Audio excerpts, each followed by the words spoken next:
Camilla had just parked her car outside the supermarket when the expensive phone in her purse began to ring. She sighed irritably, thinking it was from work, and picked up the phone.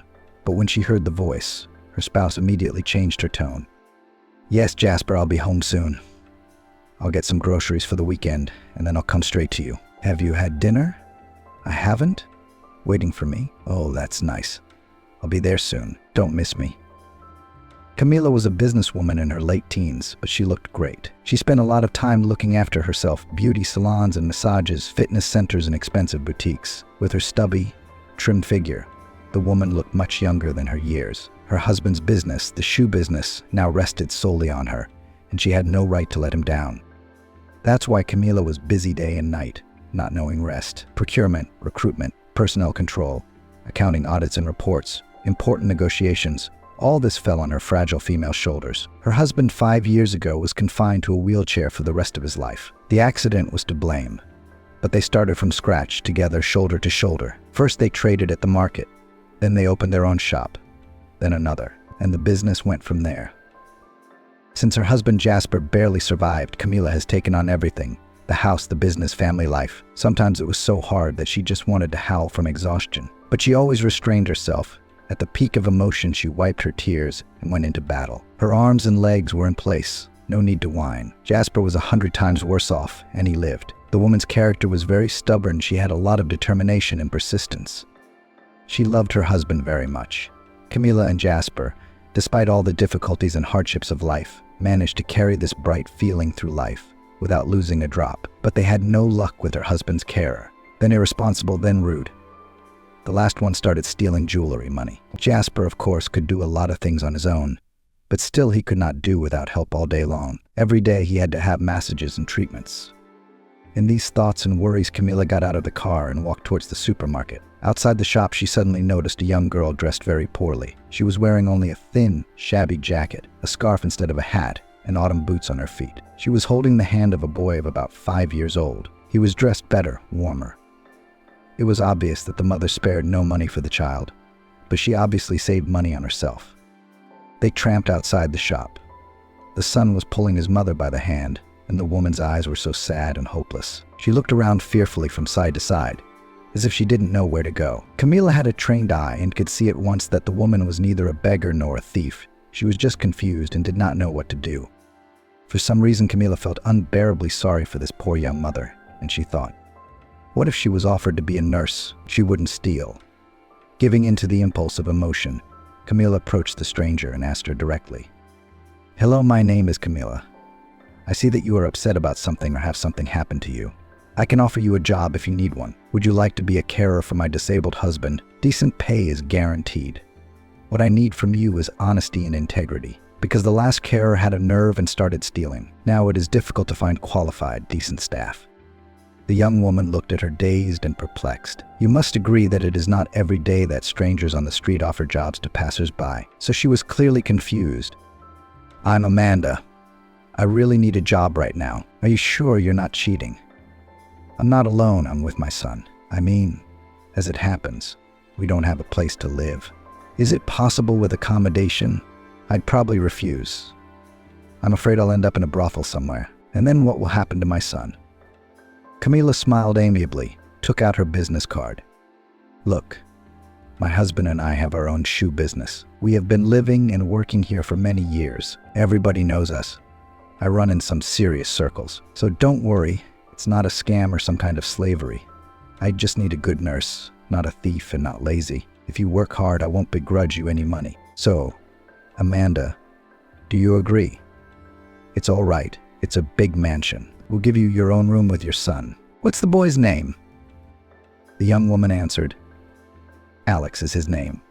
But you don't know me at all. Maybe I'm a thief too." Camilla laughed. Believe me, I've been working with people for years, and I know how to understand people. You're not a thief. You're probably in a bad situation. Am I right? I can see it in your eyes. You look scared to death, confused." Amanda's eyes immediately brimmed with tears. "You were right. It's the worst. My mom died and my stepdad threw me and my son out on the street. This is the bag with all our stuff in it. Thank you. I'll do it. I'll take good care of your husband. You won't regret hiring me. Alex is calm, not spoiled. He won't be a problem. Camilla smiled. Good, get in the car. It's warm. The baby's getting cold.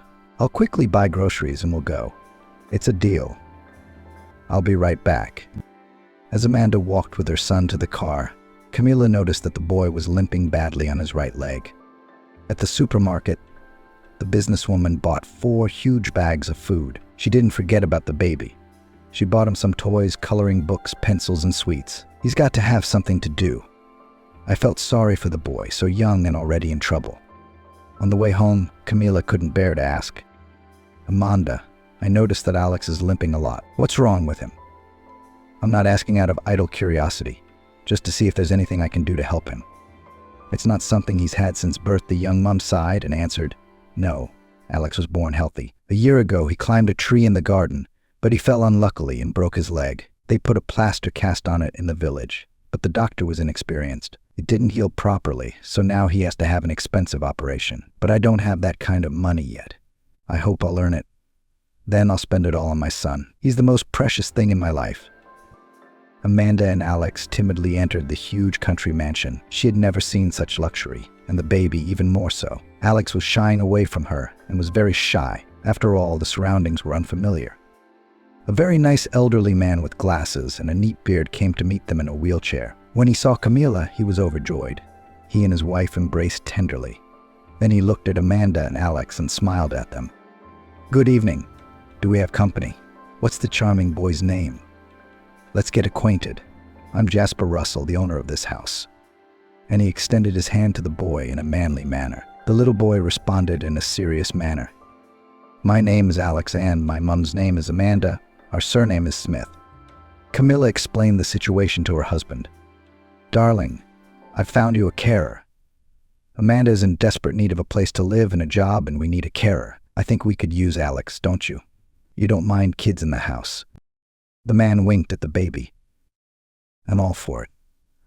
I won't be bored. Alex, come on. I'll show you something interesting. I have a real frigate.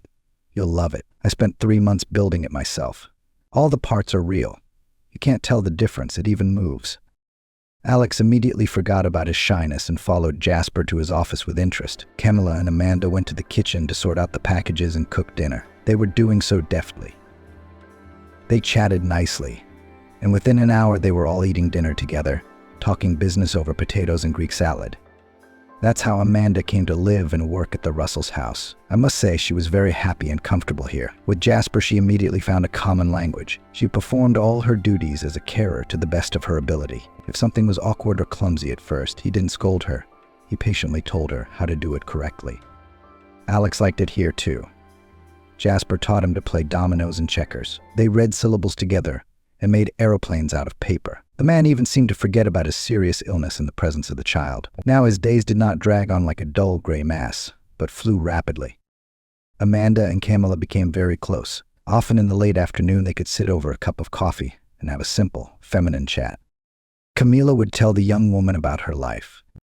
Don't think, Amanda, that all this wealth fell out of the sky for me and my husband. He and I are both engineers. We studied at university in parallel streams. That's where we met. We crammed together in libraries. We used to write notes, even cheat sheets for exams. Jasper was so funny, tall, skinny, gangly, and a bit of an ersor. He tried to court me shyly, complimenting me. And then he'd say something really stupid. I just laughed and did not take him seriously at all. I've always had a lot of admirers, but Jasper was a stubborn one. He followed me around. Where I go, he goes, he stays right behind. We were just friends at first. One day I was late on my way to the hostel from my girlfriend's. I was late, it was night, and then 2 hooligans attacked me. They started to take my purse. They grabbed my gold earrings and wanted to rip them off. I screamed, but there was no one around. And then Jasper came out of the ground and gave them a beating. He took a pretty good beating, though. He had to have his eyebrows stitched up, but he saved me, risked his life, didn't let me get hurt. And that's when I looked at him differently. I thought, I'm not going to be lost with him. We started seeing each other, and I fell in love with him, not immediately, but gradually. So I still love him to this day. We've been through so much together. We've been through all sorts of things. In the 90s, our research institute closed down. We started trading, And there was racketeering, theft, and moneylessness. We had a son, Miles, and raised him. And not once have I regretted that I connected my life with this man. Our son was such a clever boy. He was an excellent student, graduated from high school with a gold medal. Then it's a pity he didn't want to go into science. After university, he went into business too. He separated from us, lived on his own. We bought him a flat. And then there was this terrible accident. He and his dad were on their way back from a business meeting at a restaurant. Miles started fooling around, driving cause he was drunk, but he wouldn't call a taxi. So he lost control of the car. They hit a bridge abutment. The son died on the spot, and the husband underwent 2 complicated operations. He was literally put back together piece by piece. He never got back on his feet. It was such a terrible time. I still haven't come round, even though it's been 5 years. At the time, I thought I'd go mad with grief. The funeral of my only son, my husband's surgery, my business began to crack at the seams and collapse. I couldn't take it, that's all. I took my son's photo, his things, to the attic. I couldn't bear to look at his portrait. My soul was torn. Jasper, too, had fallen into a deep depression. It's no joke to become a helpless invalid in an instant. He and I underwent a long course of treatment with a therapist. It was he who advised us to become a team again, so that I could take over my husband's business. And he helped me from home with all the business matters. That's how we live now. Except that business takes up most of my time. The house is always empty. The husband alone here will soon forget what I look like. I'm so glad you're here with us now. Alex, I can see how Jasper's come round in a month. He's unrecognizable. He used to lie in bed with the curtains closed till 12:00. And even if he didn't get up, it was heartbreaking to look at him. And I can't do anything about it. If I sit at home, I'm out of business. And I feel sorry for my husband. I mean, he wants to hang out with me too. Why are you out on the street, Amanda? And who's Alex's father? Why isn't he around? Are you divorced? You don't tell me anything about yourself. The young woman sighed and replied, "That's because there's nothing to tell. I'm from the country myself. My father left the family when I was not even a year old, so I lived alone with my mom. It was hard. I had a big farm. I helped her with everything. She was so tired, poor thing. She worked in the garden and on the farm from dawn till dusk. No matter how you look at it, it's hard for a woman alone in the countryside. And when I was 13, she brought her stepfather, that awful Sebastian, and it was hell for us. He helped a little at first, but then he started drinking. He got more and more violent. I begged my mom 100 times to leave him, but she wouldn't. I was afraid of him. I was also worried about what people would say in the village. Many men drink, and it's not considered shameful. So I barely waited until I finished school and immediately went to the city, no matter where, just to get away from the unbearable stepfather. I felt sorry for my mom. She suffered with him. But what could I do? I rented a room in a hostel, got a job as a waitress in a cafe, and then I fell in love. And the next thing you know, it's all banal. I had a fight with my boyfriend. It's a very painful subject for me. Can I not tell you about it? I'm going to cry. Amanda took a deep breath. I had to go back home to give birth. Mom, of course, forgave me, accepted it. She and I sewed nappies and cradles together. She simply adored her grandson. She had no heart for him. But my stepdad got even more upset than before. He shouted that I am a foolish bastard of his fattened up and brought on his neck, and he doesn't need a spunger. And my fellow villagers were washing their bones in the village. It's always like this. When I go out to the shop with my baby, I hear behind me, "Oh, my mother sent her to work, and she brought it in her hem. Shameless. Who is the father?" I don't know.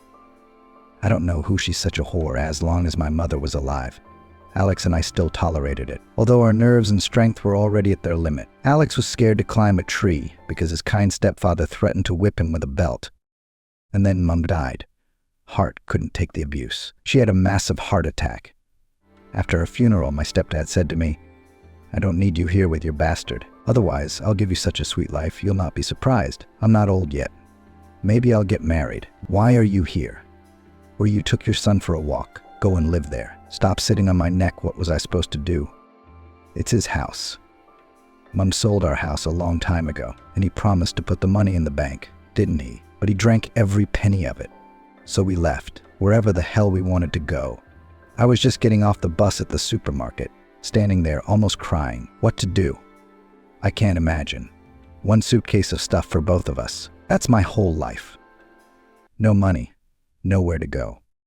So God sent you to me, that's why. Thank you, Camila, for sheltering me, for giving me a job.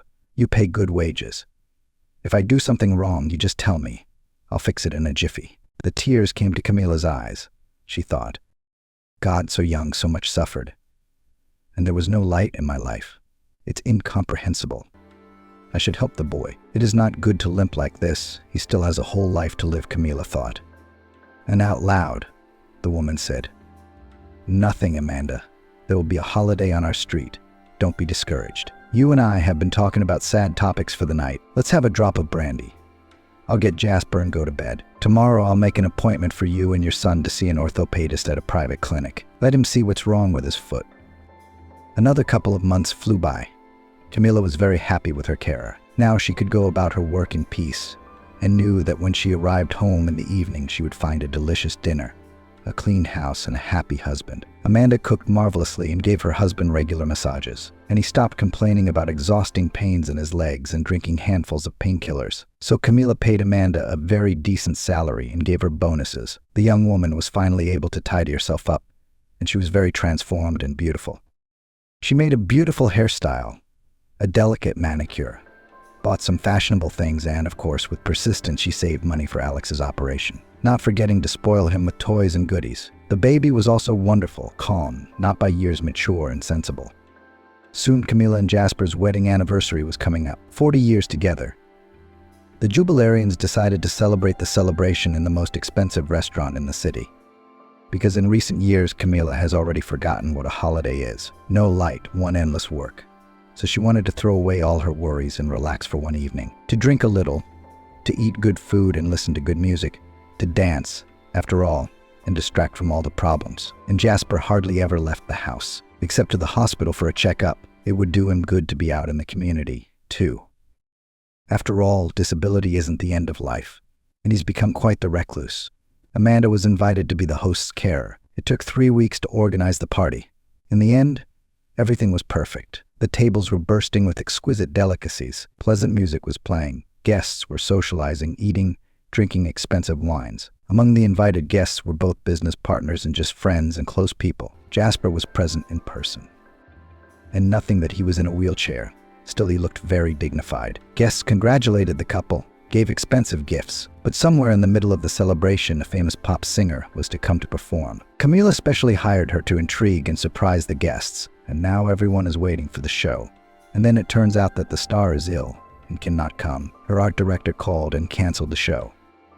That's an unforeseen situation. The guests asked for songs, and Camila was in a panic and did not know how to tell them that the singer would not come. And then suddenly Amanda whispered to her, "If you want, I can sing.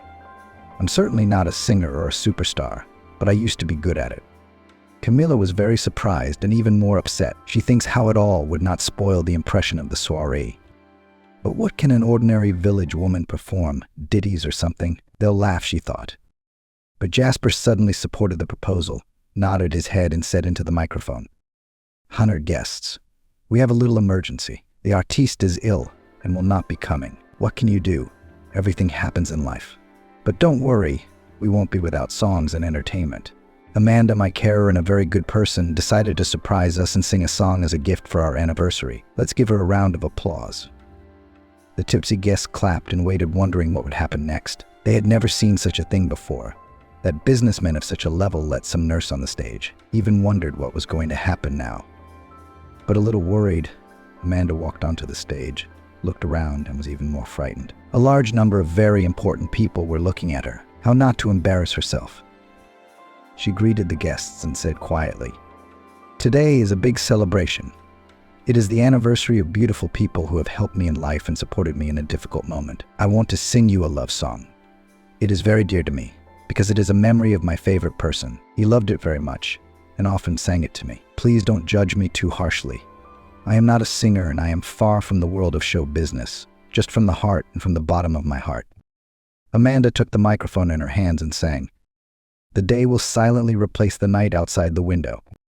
My beloved shines with coolness, in the rain with wet silver. With the coming of September, gold leafall will cover the whole calm country. The autumn garden is slumbering, as if waiting for spring. It was so beautiful and wonderful, so sincere and heartfelt that they began to sing along and clap. And Camila sat and sobbed. Tears rolled down from her eyes without stopping, and everything was turning over in her soul. It was her late son Miles' favorite song. He played it often and always listened to it everywhere, at home and in the car, singing it in the shower. The young woman looked so organic and wonderful on stage. Long blonde curls, a minimum of makeup, and a simple but very elegant dress, emphasized by a thin belt. She had a natural charm that is rarely seen nowadays. The guests stopped drinking and eating and were mesmerized by her. When Amanda finished singing, they gave her a long applause, asked her to continue the concert, and she sang again and again, and so on for an hour. Her vocal cords were already noticeably sore from unaccustomedness, but nevertheless, Amanda was happy, because becoming a singer was her unfulfilled childhood dream. She had been performing everywhere since kindergarten. Her teachers told her she had talent. But who needed it in the village? This talent. Get up early and work hard. And now it seemed to her that her dream was coming true right here and now. Many people filmed her performance on their phones and applauded. Amanda's voice was really very pleasant and melodious. When the guests finally let the nurse off the stage, she bowed to the audience, sat down at a table, and began to greedily drink water, glass after glass, trying to recover a little and catch her breath. She felt hot and unwell, the blood rushing to her face from the excitement she had experienced. After all, she had never performed in public before. So she decided to get some fresh air. Camila, noticing that Amanda was leaving, took her purse and followed her. She urgently needed to ask one question, without delay, right here and now.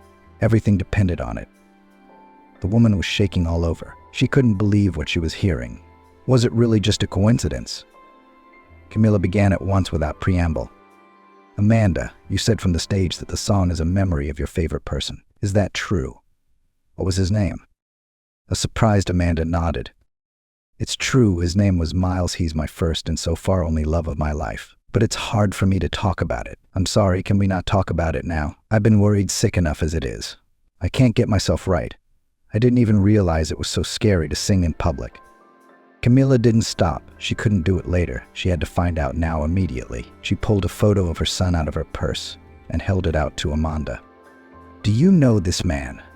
Be honest, I need to know the truth. It's very important to me. Amanda took one look at the photo, cried out, and collapsed, right on the steps of the restaurant, senseless. Panic set in. There was a commotion. We called an ambulance, and while they were on their way, they tried to revive the woman on their own. They splashed her with cold water and slapped her cheeks. Finally, little by little, Amanda came round. Camila exhaled a sigh of relief. Amanda, what's wrong? Are you not feeling well? Were you overexcited when you were singing? You scared us all. The young woman suddenly burst into tears and said quietly, That guy in the photo is my first love and Alex's father. I never expected to see him. It's been so many years I can't forget. I can't get over it. Amanda continued her story. Who is he to you? Where did you get his picture? Camila was sobbing now. Jasper was just in shock. That's our son Miles, who died in an accident 5 years ago. So Alex is our grandson. Oh my God, what a blessing.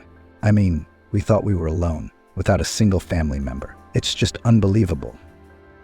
The guests, having learnt the stunning news, almost fell from their chairs. Wow, the son of the nurse turned out to be the grandson of businessmen. You don't always see that in soap operas. That's the anniversary. We didn't go for nothing. Already at home, sitting late at night in the kitchen with a cup of coffee, Camila asked, Amanda, tell me how you met Miles and why we knew nothing about it. What was the reason you broke up? You see, as a mom, I want to know everything that was going on with my son. It's important to me. I'm not going to judge you or accuse you of anything. I just want to know more about my son's life. Amanda sighed heavily and began her story. When I was working as a waitress, Miles used to come into our cafe for coffee and a snack. That's how we met. I liked him right away. He was such a cheerful, nice guy. He complimented me. Then one day he gave me a bouquet of flowers and asked me out on a date. I was so nervous, I thought I was going to die. Our love was mutual. I knew for sure, I felt with every cell that he loved me. We started dating. He was the first and only man I'd ever been with. Everything was so wonderful. The poems he read to me, the songs he wrote, the songs he sang in my ear, it felt so good. No one has ever looked after me like that. I still have it here in my soul. I thought we'd get married. I truly believed we'd be together for life. Miles introduced me to his friends. We went on a few camping trips. And then I started to feel nauseous and sleepy. I was stupid. I didn't realize what was going on for a long time. I thought I was poisoned or sick. And when I bought the test, I was shocked, pregnant. I rang Miles straight away. I was on wings. I can imagine how happy he'll be, because it's his baby. Amanda continued her story. Already imagined how he introduces me to my parents. I saw myself in a wedding dress. It's so important for every girl. But when Miles heard this amazing news, he immediately lost his temper and started to persuade me to have an abortion. Amanda, how could you do that? I thought you were using protection. What kind of children at our age? I want to live for myself. I haven't told your parents anything yet. And now you're pregnant. Maybe we shouldn't rush into it. We have our whole life ahead of us. I love you a lot, but pregnancy wasn't in my plans, to be honest. But what kind of parents are we? I was so angry then, so hurt. I slapped him and ran away crying. Everything inside of me was so tight. How could it be? So sleeping with me was part of his plan, but a pregnancy that happened because of it was not. He called me several times and I didn't pick up the phone. I couldn't forgive him for those words. Much later, I hated myself for it. I'm sure Miles wanted to apologize and make up. He was really nice. He just got confused. And then he disappeared completely. I was in so much pain. I thought he'd left me. I only found out through acquaintances that he had died tragically. It was a disaster. I didn't even know who his parents were. So I had to quit my job and go home to my mom's village to give birth. That's the story. But Miles is still here in my heart. I can't forget him, that's all. I loved him very much, and he loved me too. I know that for a fact. Camila was in shock. Her head was spinning. My poor girl. I can imagine what you've been through, how you've suffered. But you have to admit, it was an incredible coincidence that I met you that day outside the supermarket. You wouldn't believe it. I looked at you and something in my soul turned upside down. It must have been fate that brought us together, I guess. You're the closest thing we have to family now. And so is Alex. Thank you, sweetheart, for not having an abortion and keeping the pregnancy alive. Gave us a grandchild. And don't hold it against Miles. Camila said softly. He's not a meanie. I'm sure he is. He was just very young and inexperienced at the time, so he didn't know what to say. Do you want us to go to his grave tomorrow? You've probably never been there. Amanda nodded quietly. I want to talk to him. Apologize to him too. We've both been good.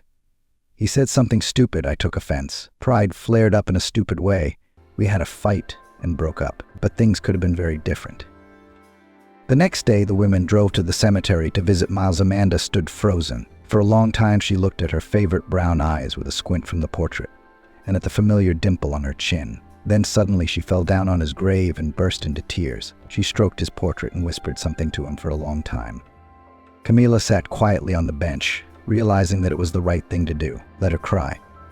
These are tears of purification. With each tear she shed, she would feel better. All the resentment and anger that had been accumulating all these years would go away, and her soul would finally become calm.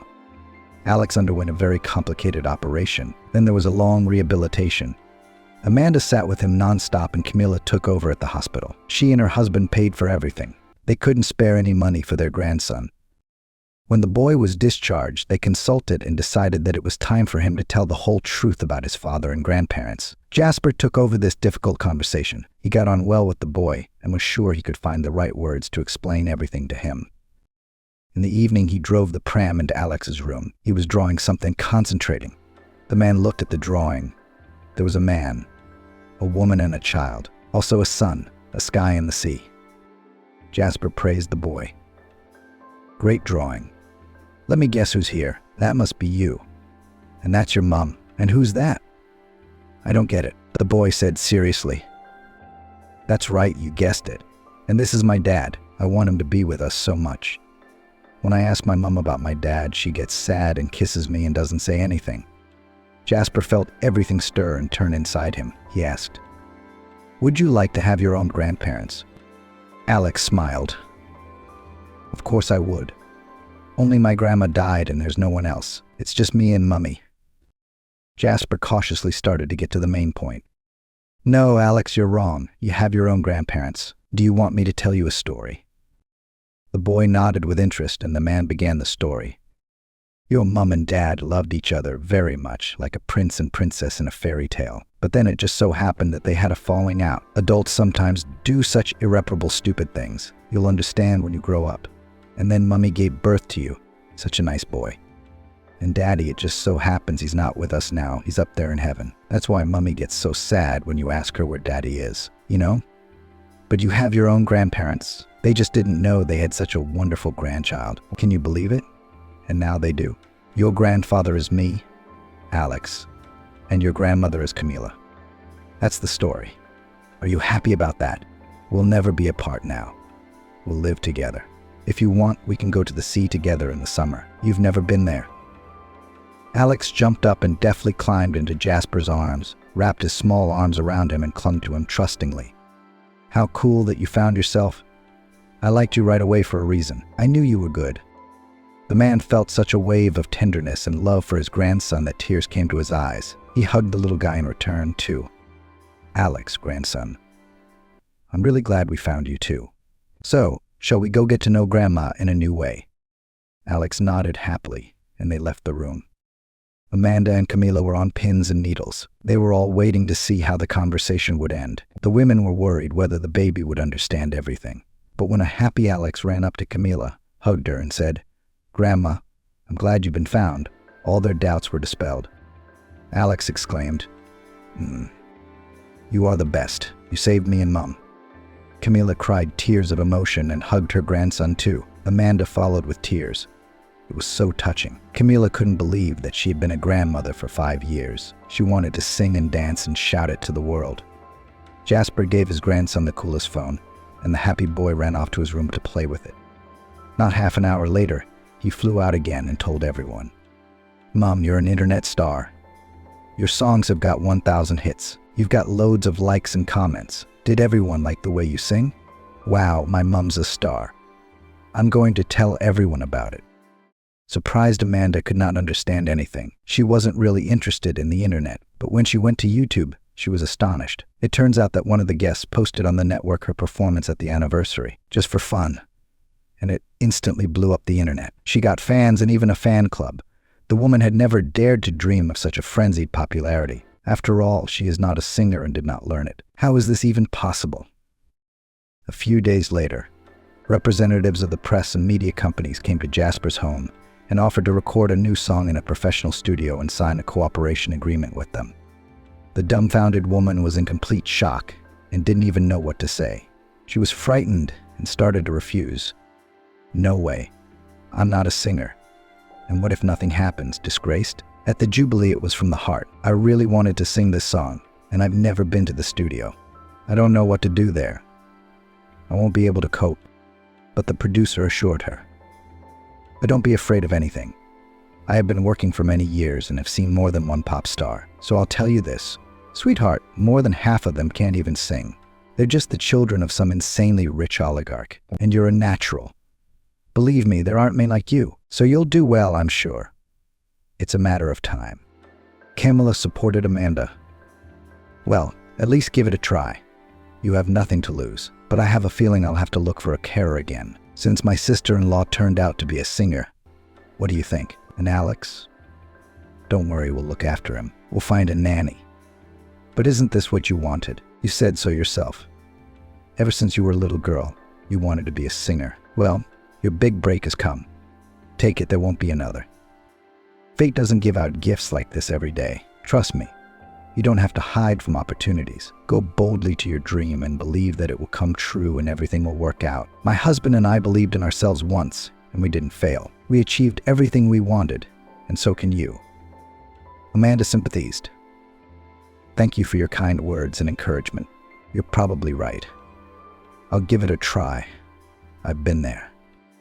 And Amanda agreed to the tempting offer. It turned out that recording songs in the studio is very hard work. She had to rewrite 100 times, and her voice would break at the most inopportune moments. It took her a long time to get it right, but in the end, after a lot of effort on both sides, it all worked out. She was given a beautiful pseudonym, Mia, and completely changed her appearance. They persuaded her to become a platinum blonde. Amanda, for a long time, did not agree to cut and spoil her thick, naturally blonde curls. But then, grudgingly, she agreed. She decided that at least once in her life it is necessary to experiment. After all, professionals know better. Her eyes were blue, and her figure was just beautiful. Childbirth hadn't spoiled her at all. On the contrary, it made her a little softer and a little skinnier. That is, when Jasper and Camila finally saw Amanda perform, their mouths dropped open in amazement. The music channel presenter announced, "And now the premiere of a new song and a new rising star." An incredible beauty appeared on the screen that had nothing in common with the Amanda they knew. The blonde with an asymmetrical haircut in a white-colored dress looked simply stunning. She had a very interesting space makeup and looked like an alien in some ways. And when she sang, it was just amazing. Her voice was really very melodious and had such a variety of unusual shimmers. Fame and popularity literally descended on Amanda, and she woke up famous the very next day. The Russell house began to be besieged by journalists and obsessive fans, from which there seemed to be no escape. This, of course, at first turned Amanda's head. She could never have imagined such a fairy tale, she, a country simpleton. And in her wildest dreams, she couldn't have dreamed that she would be on TV and singing for the whole country. She started traveling for song recordings and solo performances. Everything spun so fast and swiftly that it completely took over the young woman. A sea of flowers, popularity, her songs were heard from every window. She began to be recognized everywhere. But soon she fully felt the other side of fame. She hardly saw her son anymore. He was always at his grandparents'. The kid was very upset and offended when she, not having time to be with him for a few hours, again packed up and left. Alex would cry and ask, "Don't you love me at all anymore?" Amanda stroked her son's head and tried to explain it all to "But I'll be back again soon. Aren't you happy with your grandparents? Do you want me to bring you the coolest robot?" Only the little boy twisted his head sadly. "Why would I need a robot if you're never home?" It was tearing the woman's heart to pieces. She realized that she was becoming more and more estranged from her son. The boy was becoming withdrawn and sad again. She used to be one with him. It became almost impossible to go out and just walk around. You had to smile, keep your face, and say only what was prescribed by the producers. After the performance, a buffet with champagne and the strongest headache in the morning. Men looked at her a lot, and some made unmistakable hints of intimacy. Like, what's the big deal? In show business, it's normal. It was more exhausting than any job in the countryside. And Amanda was getting really tired of it.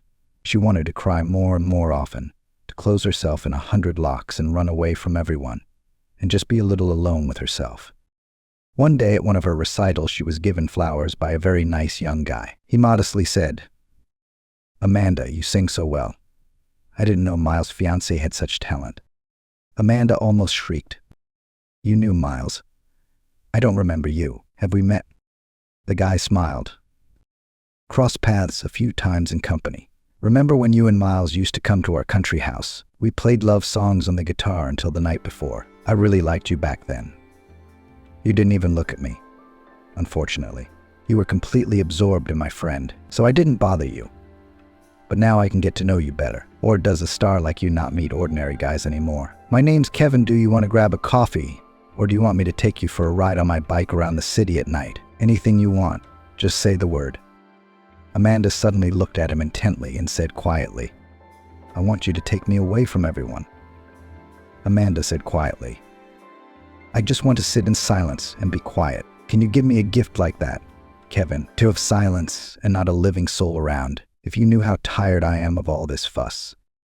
He didn't say anything, but took her hand in his. He took her by the hand and led her out the back door in his concert suit. They climbed the outside stairs like thieves. Then he put her on a huge black motorbike, put her helmet on, and said, "Hold on tight." And off they went. Amanda had never experienced such drive and thrill. The night, the blinding headlights, the speed and the sparkling summer wind. They drove for quite a long time. When her companion turned into the woods, Amanda tensed. There was no telling what this guy had in mind. But when she found herself in a lovely clearing near a lake outside of town, she was thrilled. They hardly spoke. They sat cuddled together on the edge of the shore, dangling their feet in the cool water and thinking to themselves. Kevin threw his warm leather biker jacket over her shoulders to keep her warm, and both of them felt so good together, so relaxed, and didn't need anyone else around. Amanda said quietly suddenly, "You know, I've only just realized that I don't want popularity or concerts. I'd like to be with my family, with my son, and no one else, you know. It's all so tinsel. I'm so exhausted. I don't see Alex at all. And he resents me, he misses me. I mean, we've never been apart for so long before. Kevin turned her sharply towards him and kissed her passionately on the lips without asking permission. She tried to pull away at first, but the passion overwhelmed her and she responded to the kiss. A million electric shocks surged through her body. Her whole being quivered and begged for more. The young man said quietly, "Amanda, marry me." Amanda was stunned by such an unexpected proposal on the first night of their acquaintance, but then she remembered Camilla's story and replied, "I guess everything that's going on right now is completely crazy on my part, and I'm a fool. But I agree. I hope I don't regret it ever. I want to believe you, Kevin. I really do. I'm tired of being alone. I just want to be a weak woman." And they merged again in a passionate kiss and did not hold back their embrace until dawn. Amanda had not felt this good and peaceful in a long time, and it seemed as if they had known each other forever. They felt each other even without words. In the morning, back in the city, Amanda changed her life once again. She went completely into the shadows, agreed with the producer that there would be no public appearances, just recording songs occasionally and for the soul. Yes, it was a breach of contract and she was expected to pay a penalty. So be it. She took Alex away from her grandparents and went to live with Kevin in a 2-bedroom flat in the center. She was, of course, insanely scared. After all, she basically had absolutely no idea what kind of character he was. Would he love Alex? Would they get along? She didn't know why she had trusted so blindly. In fact, a complete stranger. She just felt in her gut that he wouldn't let her down, that's all. She disappeared from the stage and screens as suddenly as she appeared, and only sometimes on the radio sounded new hits with her voice. Fans continued to storm the Jasper house in the hope of catching her, but all in vain. They wondered how and why the rising star left the stage at the height of her popularity. I mean, it's stupid. She could have become famous for the whole country. They didn't realize that Amanda had just chosen a woman's happiness, and it was much more important than any shows and concerts, and you can't buy it with all the money in the world. Amanda and Kevin quietly signed the marriage and began to live as a normal family. Alex and the man immediately found a common language and got along. After all, the boy was very good-natured and open. The little boy sincerely rejoiced that his mother is now again near him, that there was a daddy, that they walked together, watch movies and ride bicycles in the park. Amanda had grown her beautiful blonde, long hair back, fit into her favorite jeans, wiped off tons of makeup and was herself again. There was no need to smile lusciously, answer tricky, uncomfortable questions, and stay for those cocktail parties, where almost every other man was trying to look under her skirt and pester her. She felt so good and comfortable in her little threesome world that she didn't need anything else. They didn't forget Grandpa and Grandma. They visited Alex regularly. Those closest to her understood her desire to go into the shadows, especially Jasper. "You did the right thing, girl." How many of them are there, starlets who went off into the sunset as quickly as they lit up, and live out their lives alone at the very bottom? Nobody wants them. Fame, alas, fleeting, but family it is forever. If you feel in your heart that you love, you should choose family. Alex was so worried when you were recording all the time. We didn't need toys, entertainment, or phones. He'd give it all up just to have his mom around. After all, childhood is only once, and you can't get it back. And it's hard to make up for lost time. So you're a good girl for realizing that. We're proud of you. I think Kevin is a good man. He won't let you down. Amanda gave Jasper a heartfelt hug. "Thank you for your support. I'm just apparently not a very public person. I don't like invasion of privacy. And none of this stuff is for me. It's much nicer for me to watch a film at home with my family than to answer questions from journalists. Now I record a few songs a month, and all this brings tangible income and pleasure to me. I like to sing, no matter how it is, and I don't need more than that. Kevin's my boy. He works for a construction company as a foreman, so he provides for us as well as a carer." Jasper laughed. "Well, more or less, but I certainly couldn't find a carer as soulful as you. But you have become our nearest and dearest, and Alex too, and I'm very happy about that. Camilla and I no longer feel like lonely old people who don't need anyone. I've already signed over the whole business to Alex when we're gone. It's all rightfully his. When he grows up, I'll teach him everything and prepare him for it, to raise, so to speak, a worthy replacement." Amanda sympathized. "Thank you, Camilla, and for everything. If it wasn't for you, I don't know how my fate would have turned out. You helped me get back on my feet at the most difficult time of my life, before I even knew Alex was your grandson. Just like that, like a human being. And that's worth a lot." Kevin turned out to be a wonderful husband and father, and Amanda didn't regret just going with him then, trusting him with her life. He wasn't at all like Miles, the fun-loving, blabbermouth type. Kevin was a man of few words, sometimes even silent, but he proved his love every day by his deeds. For Amanda, the simple things were much more valuable. Are you dressed warmly, or Alex? Eat your soup, or you'll ruin your stomach. I've been worried about you since you were a kid. Or, didn't you sleep well today? Are you ill by any chance? Anything bothering you? Without asking, he could just give Amanda a pair of gold earrings or take everyone to the skating rink. Alex taught her the right and necessary things.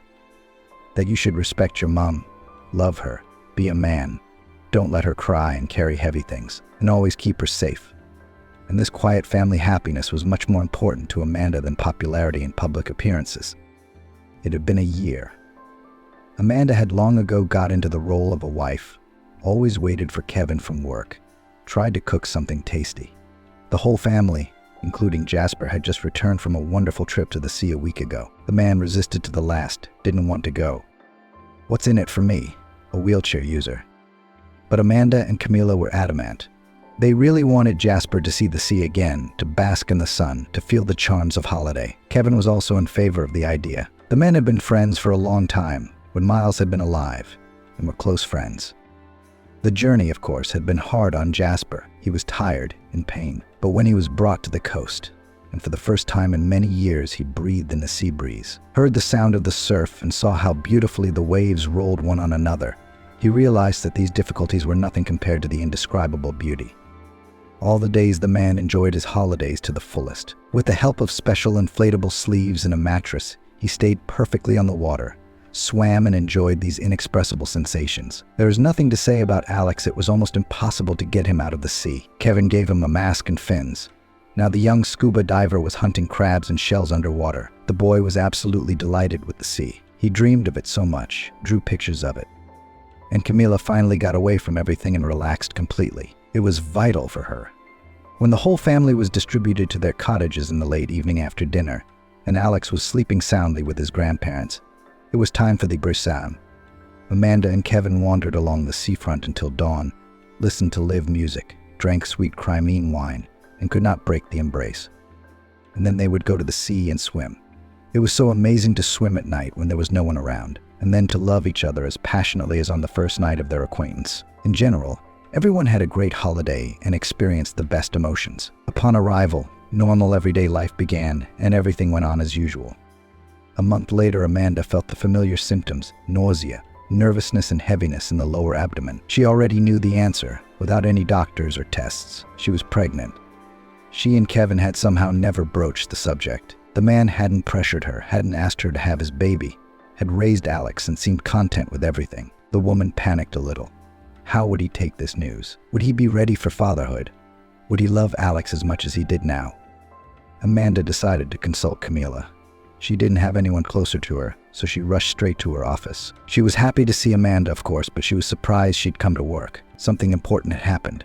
Then, the women sat down in the office. The secretary brought them coffee, and Camila asked head-on, "What happened?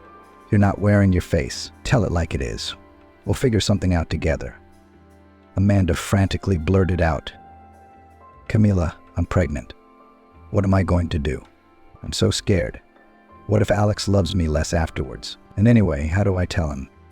The woman leaned back in her chair, took off her glasses, and laughed heartily. "Well, you've got to be kidding me. I thought something had happened. Congratulations. It's wonderful.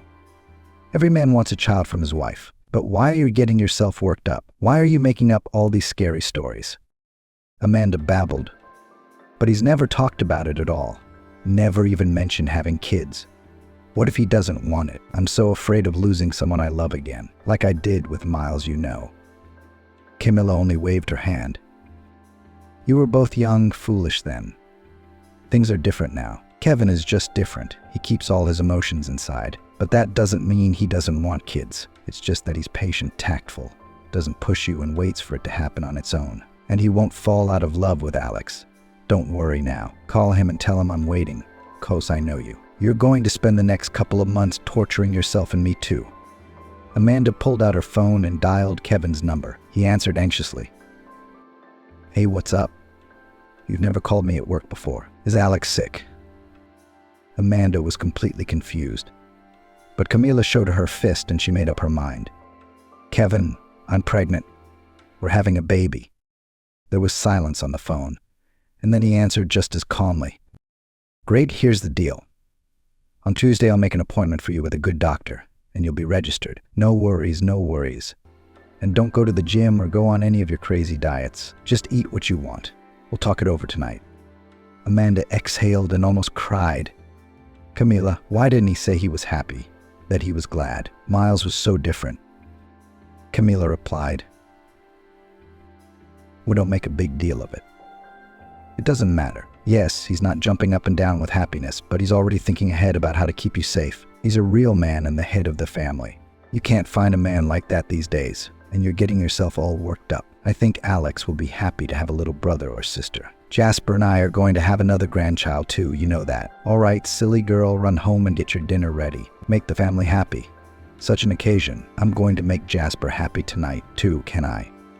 Amanda picked Alex up from daycare and they baked a cake for Daddy. The anticipation was unbearable. Finally, the front door opened and her favorite walked into the flat. He was holding a huge bouquet of flowers and presented them to Amanda with the words, "Today is the best day of my life.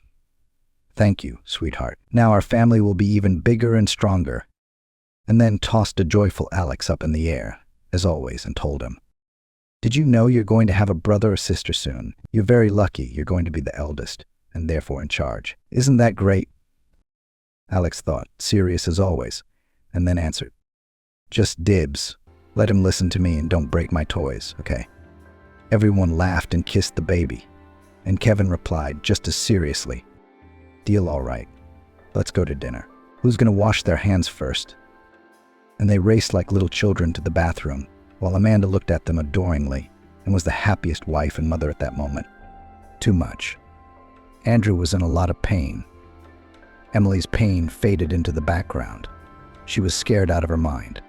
3 weeks passed, but Andrew still couldn't recover. He couldn't eat. He felt like he was the reason William had left the family. "Andrew, it's not your fault," his mother tried to convince him. "It's just that your father betrayed you and me." "Then I didn't listen to him. I went to play with those boys," the son cried. "They were smoking. Dad found out and thought I smoked with him. He didn't forgive me. He didn't love me after that." Emily clutched her head. Andrew felt so much guilt that there seemed to be no way out of it. A month passed and Emily decided to file for divorce after all. She had gained some moral strength. William knew about it right away. He got in his car, headed for his mother-in-law and father-in-law's house. He didn't know what to do next. On the one hand, he loved Emily and his son. The latter was very dear to him, but everything in their lives had become monotonous. He wanted new impressions. He began to feel that he was getting old. Perhaps that's what drove him to adventure. Irene Alexis, Gregory Myron, his son-in-law, lowered his head. "I ask you to speak to me." The father-in-law looked at him angrily. He would have loved to punch him in the face. But Irene Alexis was a mother herself. She was worried about both Emily and Andrew. "Billy," she sighed. "Do you realize the pain you've caused them? But what were you missing?" "I don't know," he shrugged. "I want to apologize to Emily. I love her. I want to go back to them." "I seriously doubt she'll take you back," my mother-in-law said with annoyance in her voice. "But what were you thinking? You've got a mistress under your nose. But you will come back. And how will you live? Emily will see the tank all the time. We'll leave here," suddenly declared son-in-law. "There won't be any tank there." "Where to?"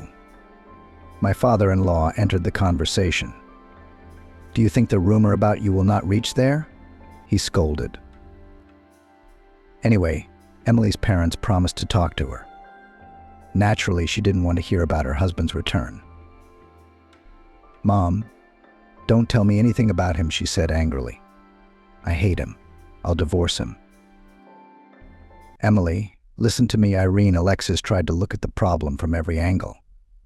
"I don't care what you decide. But I'm asking you to think about Andrew. The child is suffering." And it was true. Emily burst into tears. Her heart couldn't bear the sadness of her son.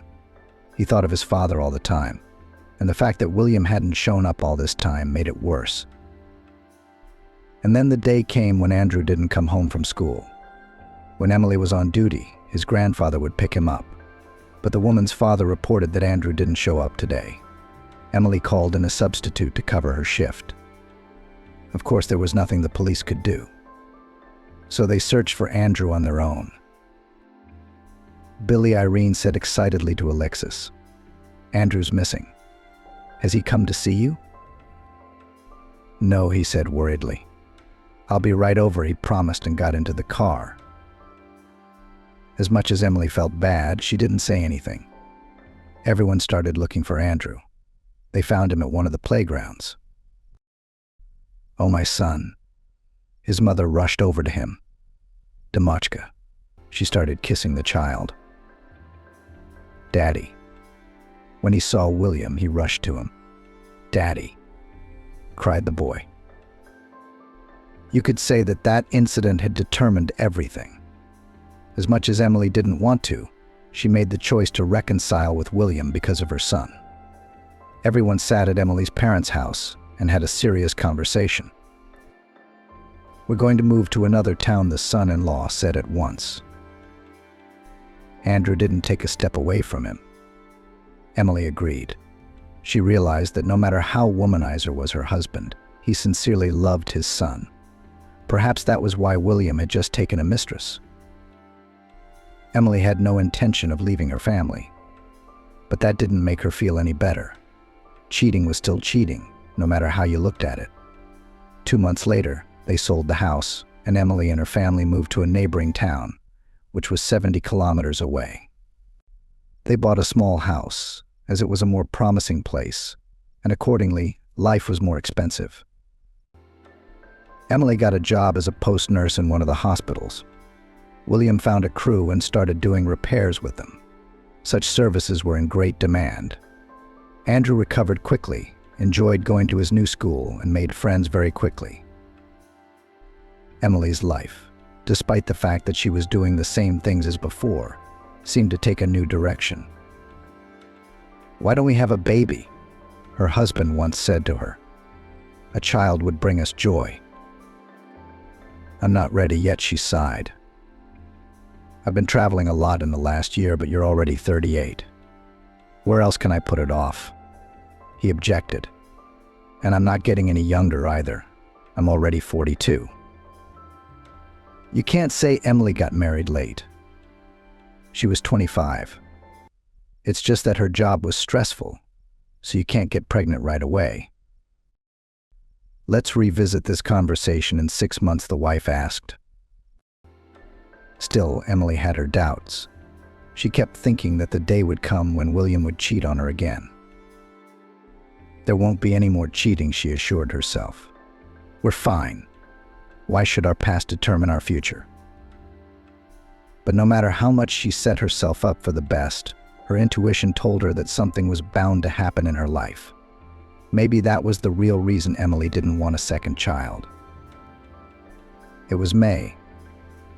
Emily and her family had already been living in the new place for 8 months. Everyone had gotten used to it and had no idea how they had lived in their hometown a year ago. Andrew had grown up. He had already turned 11. The boys in the new school were more advanced. The boy had somehow grown up quickly. He was very seriously interested in modeling. He and 2 of his friends went to a children's club where they built various ships in scale. "Very beautiful," praised Andrew's mother. "Son, how do you have the patience?" She laughed. "I would not be able to sit for hours and collect it all by crumbs." "You know, how interesting," Andrew said proudly. "We're going to exhibit in a competition." It wasn't that Andrew had grown cold to his father, but it was noticeable that he was now more interested in his friends than in his father. They still talked occasionally, especially when it came to their son's hobbies. But Emily could see that they had not become friends, and William was very tired. Sometimes there were urgent works, so that he could not even spend the night at home. And so Emily's life flowed in a new direction, and a few words about her work. In principle, the team was nothing. Emily immediately made a friend from the children's ward, the only one. The head therapist was a cold man. He even seemed stiff from the outside. And since Emily worked in his department, she still didn't understand how to communicate with him. Gregory Myron didn't seem to notice anyone. He was strict, but acted so professionally that without any doubt he could be called not only the best doctor of the hospital, but also of the whole region. Many, very many people bowed down to his talent, not that he admitted it. He paid no attention at all to rumors or anyone in his direction. He was constantly focused on his work. From the outside, it seemed that he could solve any task. There were enough instances where he alone was able to determine the true cause of an illness, and a man who was almost dying was discharged a month later. Gregory Myron didn't look like his usual self either. His hair was almost gray, but his face looked quite young. About 6 months later, Emily learned that he was only 47. It was Emily's shift when the doctor approached her. He looked concerned. "Emily," he said, "I need to pick you up for about an hour. I'll get Annie to keep an eye on the post. We're going to see a patient in 20 minutes. Be ready." Emily nodded. She rushed to Annie's procedure nurse. She informed her that the doctor had already spoken to her. "Annie, do you know what happened in there?" Emily asked. "He said it was a bad case," Annie replied. "There's an old woman. She's been in and out of the hospital a few times. Apparently she's gotten worse again. She has a son who keeps asking to be treated at home. And there's no room right now. I think that's why he's coming himself." Exactly 20 minutes later, the doctor came to pick Emily up and they headed to the address. Isaac Alexander was focused and silent. Emily was sometimes even afraid of his presence. He seemed sensual. So they reached the patient without a word. The doctor got out and headed for the entrance. The nurse hurried after him. The woman moaned. Emily's heart clenched. Isaac Alexander examined her and hesitated for a few moments. "Emily, take blood, urine," he said coldly. "I'll take a sample of the vomit myself." Isaac Alexander told the woman's son that he would call him in 2 days, and they would decide what to do. The doctor and the nurse went downstairs and got into his car. Isaac Alexander often drove his vehicle out on work-related errands, and Emily had never heard him ask his superiors for compensation. "I think it's something autoimmune," the doctor whispered. Emily flinched in surprise. "I think it's something masquerading as another disease," he continued. "How is that possible? Don't the tests tell us what the real cause is?" "You can do all the possible tests, ultrasounds and CT scans, and still not see the real cause," Isaac Alexander replied. "You see, we still don't know how the immune system works. We have only a superficial idea, like a small iceberg on the surface of the ocean, and a huge block hidden underwater. Too many factors affect this process. She has no serious diseases, no cancer. But she's falling apart before our eyes. What's happening to her? There's no answer. It's like something triggers and everything goes to hell. Then she goes into remission and everything's more or less fine." "What are you going to do with her?" Emily asked with interest. "Are you going to put her in the hospital?" "First we'll look at the tests," said Isaac Alexander. He stopped talking. They drove the rest of the way in silence, and Emily didn't ask any more questions. The workday continued, and she forgot about her morning commute. The night passed quietly, the May air putting her in a good mood. Emily lay on the couch and thought about her family. Maybe he's right, a thought popped into her head. Having a girl will strengthen our family. Yeah, I'm getting sick of medicine. Emily felt herself tanning. For years she had been responsible in her work, but the fatigue was building up. She and William didn't have the opportunity to go anywhere on vacation. They were making a little more money, but living in the city meant more expenses. Andrew went to sports and a modeling class, which also required money. Will we be able to afford all this if we have a daughter, she wondered. Morning came. Emily cheered up. A couple more hours and she would be going home. She got up and went about her duties.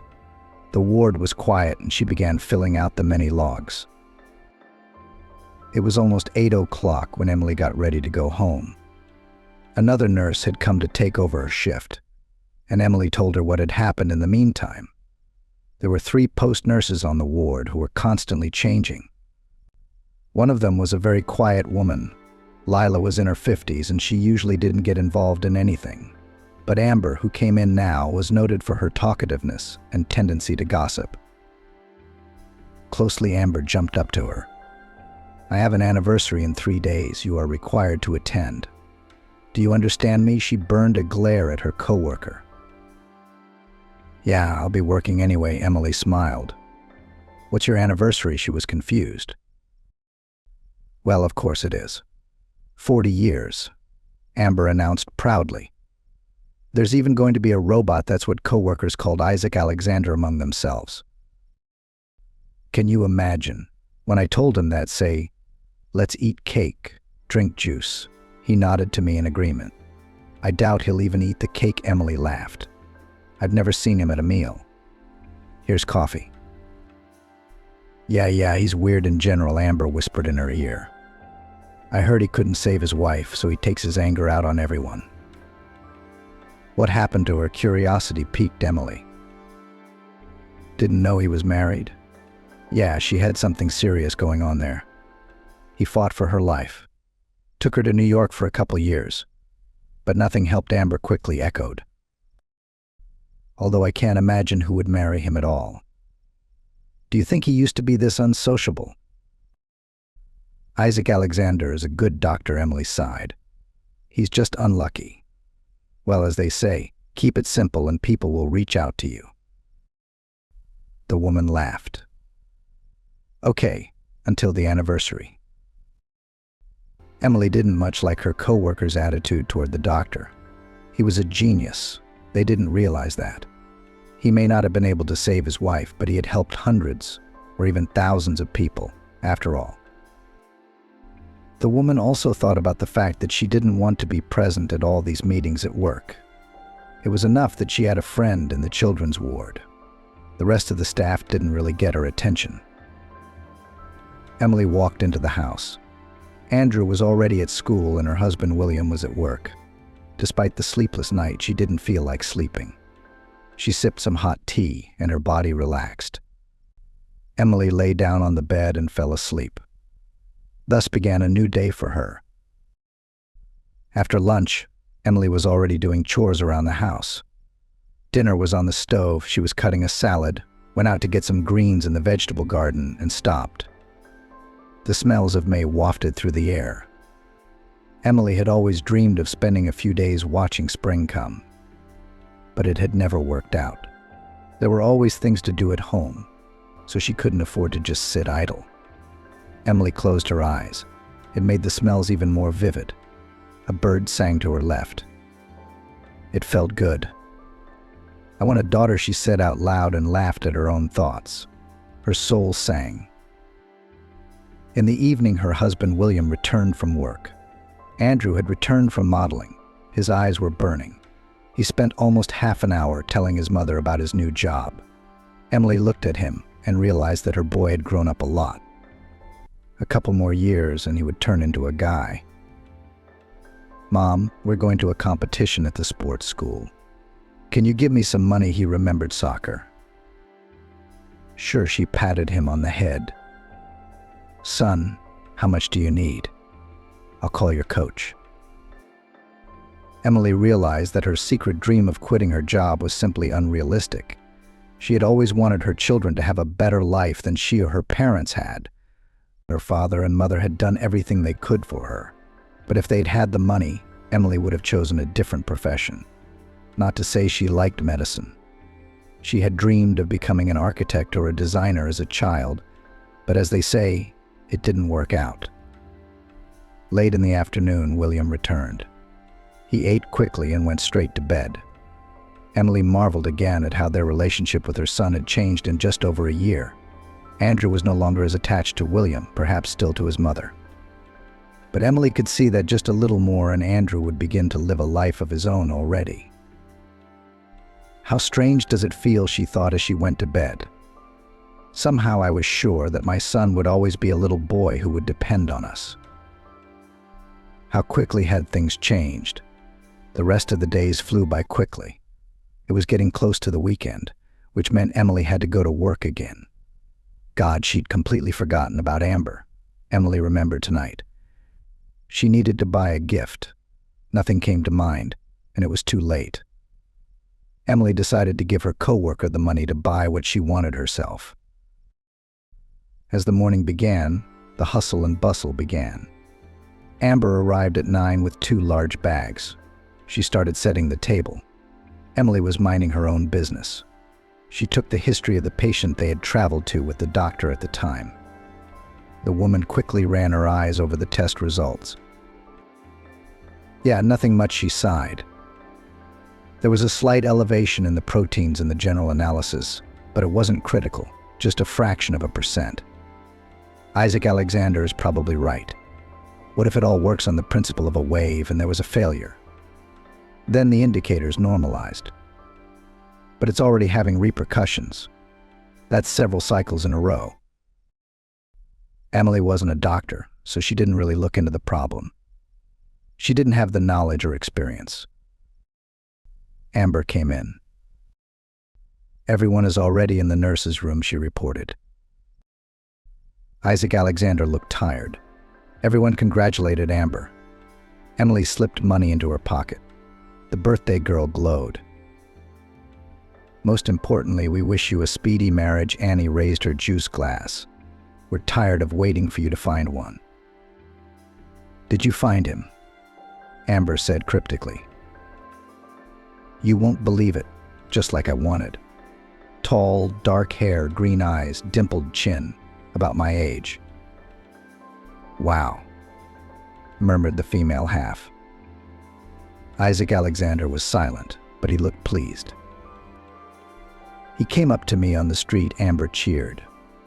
He even wears a watch like I like, with a big face. Emily swallowed. Something niggled in her chest. She chased away the bad feeling. And my favorite name is William, Amber declared. Soon we'll be together, and I'll finally wear my wedding ring. The co-workers sat for half an hour, needing to return to their posts. Emily was pale. She didn't fully realize why she felt so heavy. The nurse walked over to her colleague, pretending to help her clear her desk. Amber, I'm so happy for you, Emily said. I hope your prince isn't married. He's in the process of getting a divorce, she said happily. Billy was unlucky with his wife, so it's her own fault she left him. Does he have children? Emily held her breath. Amber looked at her questioningly. I'm worried about you. I don't know what's going on. Well, yes, daughter, calmed the birthday girl. Why are you being such a baby? I'm not completely stupid. I know what I'm doing. Yes, Emily smiled wryly. Once again, I wish you well. Emily returned home the next day, but she still had her doubts. She could hardly wait until evening. It was about 11 p.m. when her husband returned. Hi, she went up to him. William, we hardly see each other. She lowered her eyes. Emily, what do you want? It's a big city. You can't just live here. You've got to make it work, he smiled. You know, I've been thinking about it, and I think you're right. I want to have a daughter, his wife said suddenly. William was taken aback at first, then put his arms around Emily and kissed her.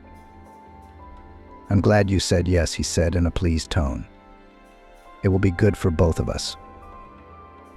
Emily calmed down that evening, falling asleep in her husband's loving arms. She didn't want to think about Amber or her fiancé anymore. Nearly 2 more weeks passed. Emily had already forgotten what had happened at her coworker's anniversary party.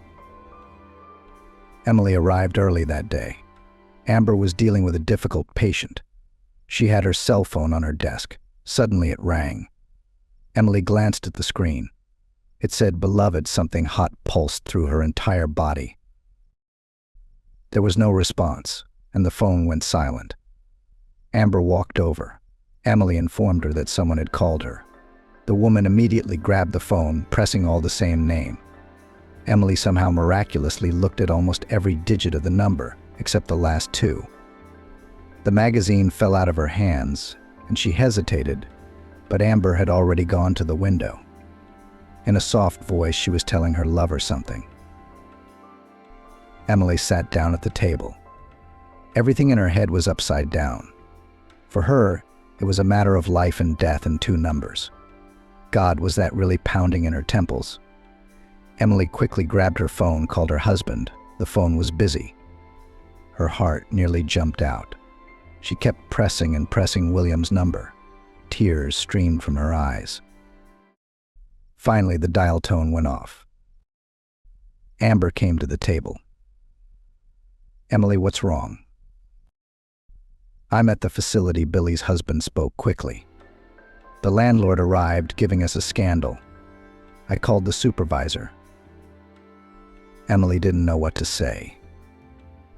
"I was just worried," she barely said. "And for good reason." He sighed. "The boss won't pay us, and I'm so sick of it. You work, and then bang. For some reason we did nothing, and the house is shiny and the roof is intact, but somehow the owner doesn't see anything." Emily could barely contain herself, wiped away her tears, and went to the nurse's room. She was in a complicated emotional state. On the one hand, she felt like she was being cheated, and that made her seized with pain. On the other hand, she felt like it was all a coincidence, and she was just screwing with herself. "Emily, come here." The door opened suddenly, and in walked Dr. Isaac Alexander. It was still 30 minutes before the start of her shift. Isaac Alexander's request seemed odd. Emily cleaned herself up so as not to give away her tears and made her way to the doctor. He asked her to sit down. "I'm going on a business trip," he said seriously, "and I need an assistant. I've already made arrangements with the head doctor. Tell me, what about your family? Will it be possible for you to be away for a few days? I know you have a son." "Yes, Andrew is 11 now," the nurse replied, stammering. "He's independent. He mostly gets himself home from his training and club." In all her years at the hospital, this was the first time she'd ever been sent on a business trip. "All right, then. Lily will be out tomorrow," Isaac informed Alexander. "And I'll pick you up at 8. Be ready." Emily sat back in her chair, but the doctor was already immersed in his work. The nurse had left. "Why me?" she whispered. "Wouldn't Amber be more suitable? She didn't have a family." It wasn't that Emily didn't want to go, but the whole thing seemed odd. Isaac Alexander never complimented her, and he never spoke to her except on business. Lily arrived in the evening, replacing Emily at the doctor's request. Now the nurses had to work together for a few days in 3 houses. Emily's husband couldn't believe his eyes. "What happened?" he asked. "I'm going on a business trip tomorrow," she said. "For 3 days. Billy, please take Andrew. He gets off much earlier than I do. It gets dark outside at 8, and he's home by half." "Mom, don't worry about me." Her son came up to her. "I'm not a little kid anymore." Yeah, she patted him on the head. "Andrew, you can already say that you are a man." "Have you sorted things out at work?" Billy asked. "Did you get paid?" "Yeah, our foreman came by with some guys. Anyway, they worked it out," he said. "Do you know what a drag this is? Last month we didn't get paid for the repairs, which is almost $25,000 each." Emily hadn't thought much about it, but now she saw that almost every month someone would underpay or deliberately lower the price. All in all, William's job was precarious. Emily sighed. In the morning, a car pulled up at 8 sharp. She grabbed her bag, headed to the doctor's office. He greeted her coldly. "Where are we going?" She couldn't help herself. "It's the first time I'm going on a business trip to a village," he replied calmly. "We will spend the night at my relative's house. The residents have recently had serious kidney problems, and the region has asked me to take a look. Will you help me take tests, give injections?" What could it be, Emily wondered. Some kind of waste being dumped. "That's the thing. There aren't any businesses there," Isaac Alexander replied. "They sent me an ultrasound. His kidneys are in a deplorable state, even to the point of kidney failure. The hospital in the municipal center is already overcrowded. I'm looking at those who are at home now. The local paramedic can't cope. We'll take the blood and urine to the lab this afternoon." Emily realized they had a tough job ahead of them. It was about the critically ill. At almost 11 o'clock, they pulled into the village. It was like a ghost. The streets were empty. Isaac Alexander stopped near one house and entered himself. After a while, he called out to Emily as well. "The master is in the hospital now," he said. "He knows I'll be with you for a few days at his place. Don't be afraid." The medical staff quickly dropped their belongings and began to go door to door. The pain and suffering made Emily's blood boil in her veins. Many lay half asleep. The paramedic was giving them painkillers, as there was nothing else he could do. Emily saw Isaac Alexander coldly examining one patient after another. She took blood and urine for analysis and placed them in special containers. "Now into town," the doctor commanded. "We were promised emergency tests. We don't have much time." "What do you think? Did you find something?" Emily looked at him with interest. "Isaac Alexander, is this some kind of epidemic?" "No, I think it's something in the water," he replied. "I've already collected 5 samples from the wells. We'll stop at the river and the lake on the way now. We'll have to take a look." They quickly took all the necessary things and drove into town. The doctor was silent. He was thinking hard about something. "It looks like oil," the doctor's voice finally broke the silence. "The toxic effect of heavy metals. If there aren't any factories around here, then what is it?" Emily hesitated. "You know, the best way is to walk around the village with a metal detector. And everything will fall into place at once," the doctor sighed. "Some idiot buried some heavy metal residue somewhere. God knows what he did with them. But if we're talking about some kind of manufacturing, it's very possible." "But how? I mean, they check cars at checkpoints. How could they smuggle this stuff in?" "Well, lead, cadmium, arsenic, for example. I'm not sure about mercury. Aluminum doesn't have such an effect on humans. They're more afraid of it. But the others, it's enough to lose 5 or 10 pounds somewhere near the source. And they didn't do it now. Maybe 6 months ago. It's just that now it's all gone into the groundwater and it's coming out of the wells." The car stopped outside the local hospital. Emily realized they'd come to the next town over. This whole situation was freaking her out. Isaac Alexander took all the biological material to the laboratory and started talking to the head doctor. And Emily stood aside and thought about her own. Until almost 3 o'clock, the doctor was busy examining the injured patients. Unfortunately, 3 had already died. The kidneys were too seriously damaged. In addition, the small town hospital did not have expensive medicines. It was almost 8 when Isaac Alexander approached Emily again. She, too, helped him from time to time. "We're going home," he said. "We'll stop at some store on the way. Get something for dinner," the doctor offered tiredly. "Unfortunately, my relative hasn't gotten any better. All we can do is wait." "Emily, did you have to travel so much during the day that you couldn't even talk?" Isaac Alexander himself went to the store, bought food and water. Back in his college days, he made scrambled eggs in the kitchen. Although you could say, nothing has changed in my life since those times. I'm not a foodie at all, I don't have enough time for that. I'm not much of a cook either, Emily smiled, although my family status obliges me to. But family is always a support, replied Isaac Alexander. I can't say that I don't like loneliness, but sometimes he fell silent. I heard that your wife died, Emily ventured. I'm sorry. Well, that was a long time ago, he sighed. Besides, I'm so caught up in my work that I try not to think about it. Well, let's drink tea and go to bed. Tomorrow is not going to be an easy day. Perhaps we'll be able to get some results. Emily cleared the table. Isaac Alexander showed her the room to make her own bed in the next room. The woman had already called her husband. He was home. Andrew was already asleep. The busy day kept Emily from returning to her thoughts. She closed her eyes. A green meadow appeared in front of her, and Emily heard some voices.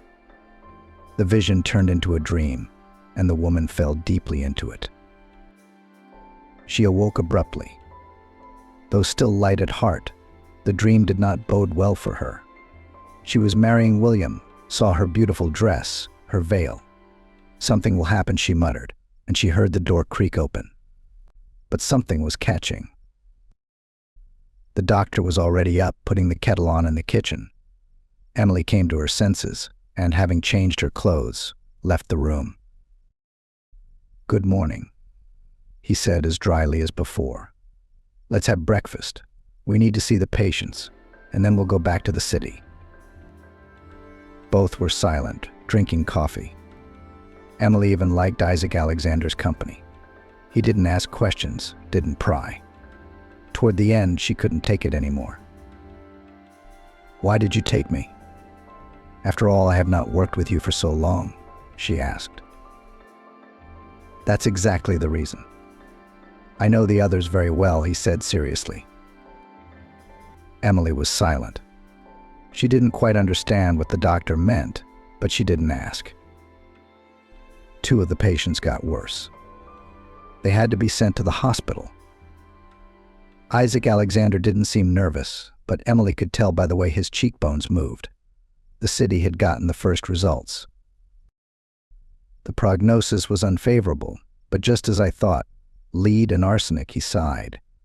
They dumped something right where the artesian pools were, brought the waste in and just poured it out of the barrels. Emily was shocked, but from the results, the water was the problem. The heavy metal levels were more than 20 times higher. The administration had already banned the use of the spring water for any purpose. Since few people kept livestock in the village, the deaths were not so widespread. The goats suffered the most. Isaac Alexander called the region time and time again, beating out the necessary drugs. The case reached New York. It was impossible to delay it, threatened the death of people. More doctors came to the village from other districts. The seriously ill began to be sent to places where there were opportunities for treatment and could be connected to the machines. The 3rd day was over. Emily and the doctor were going home.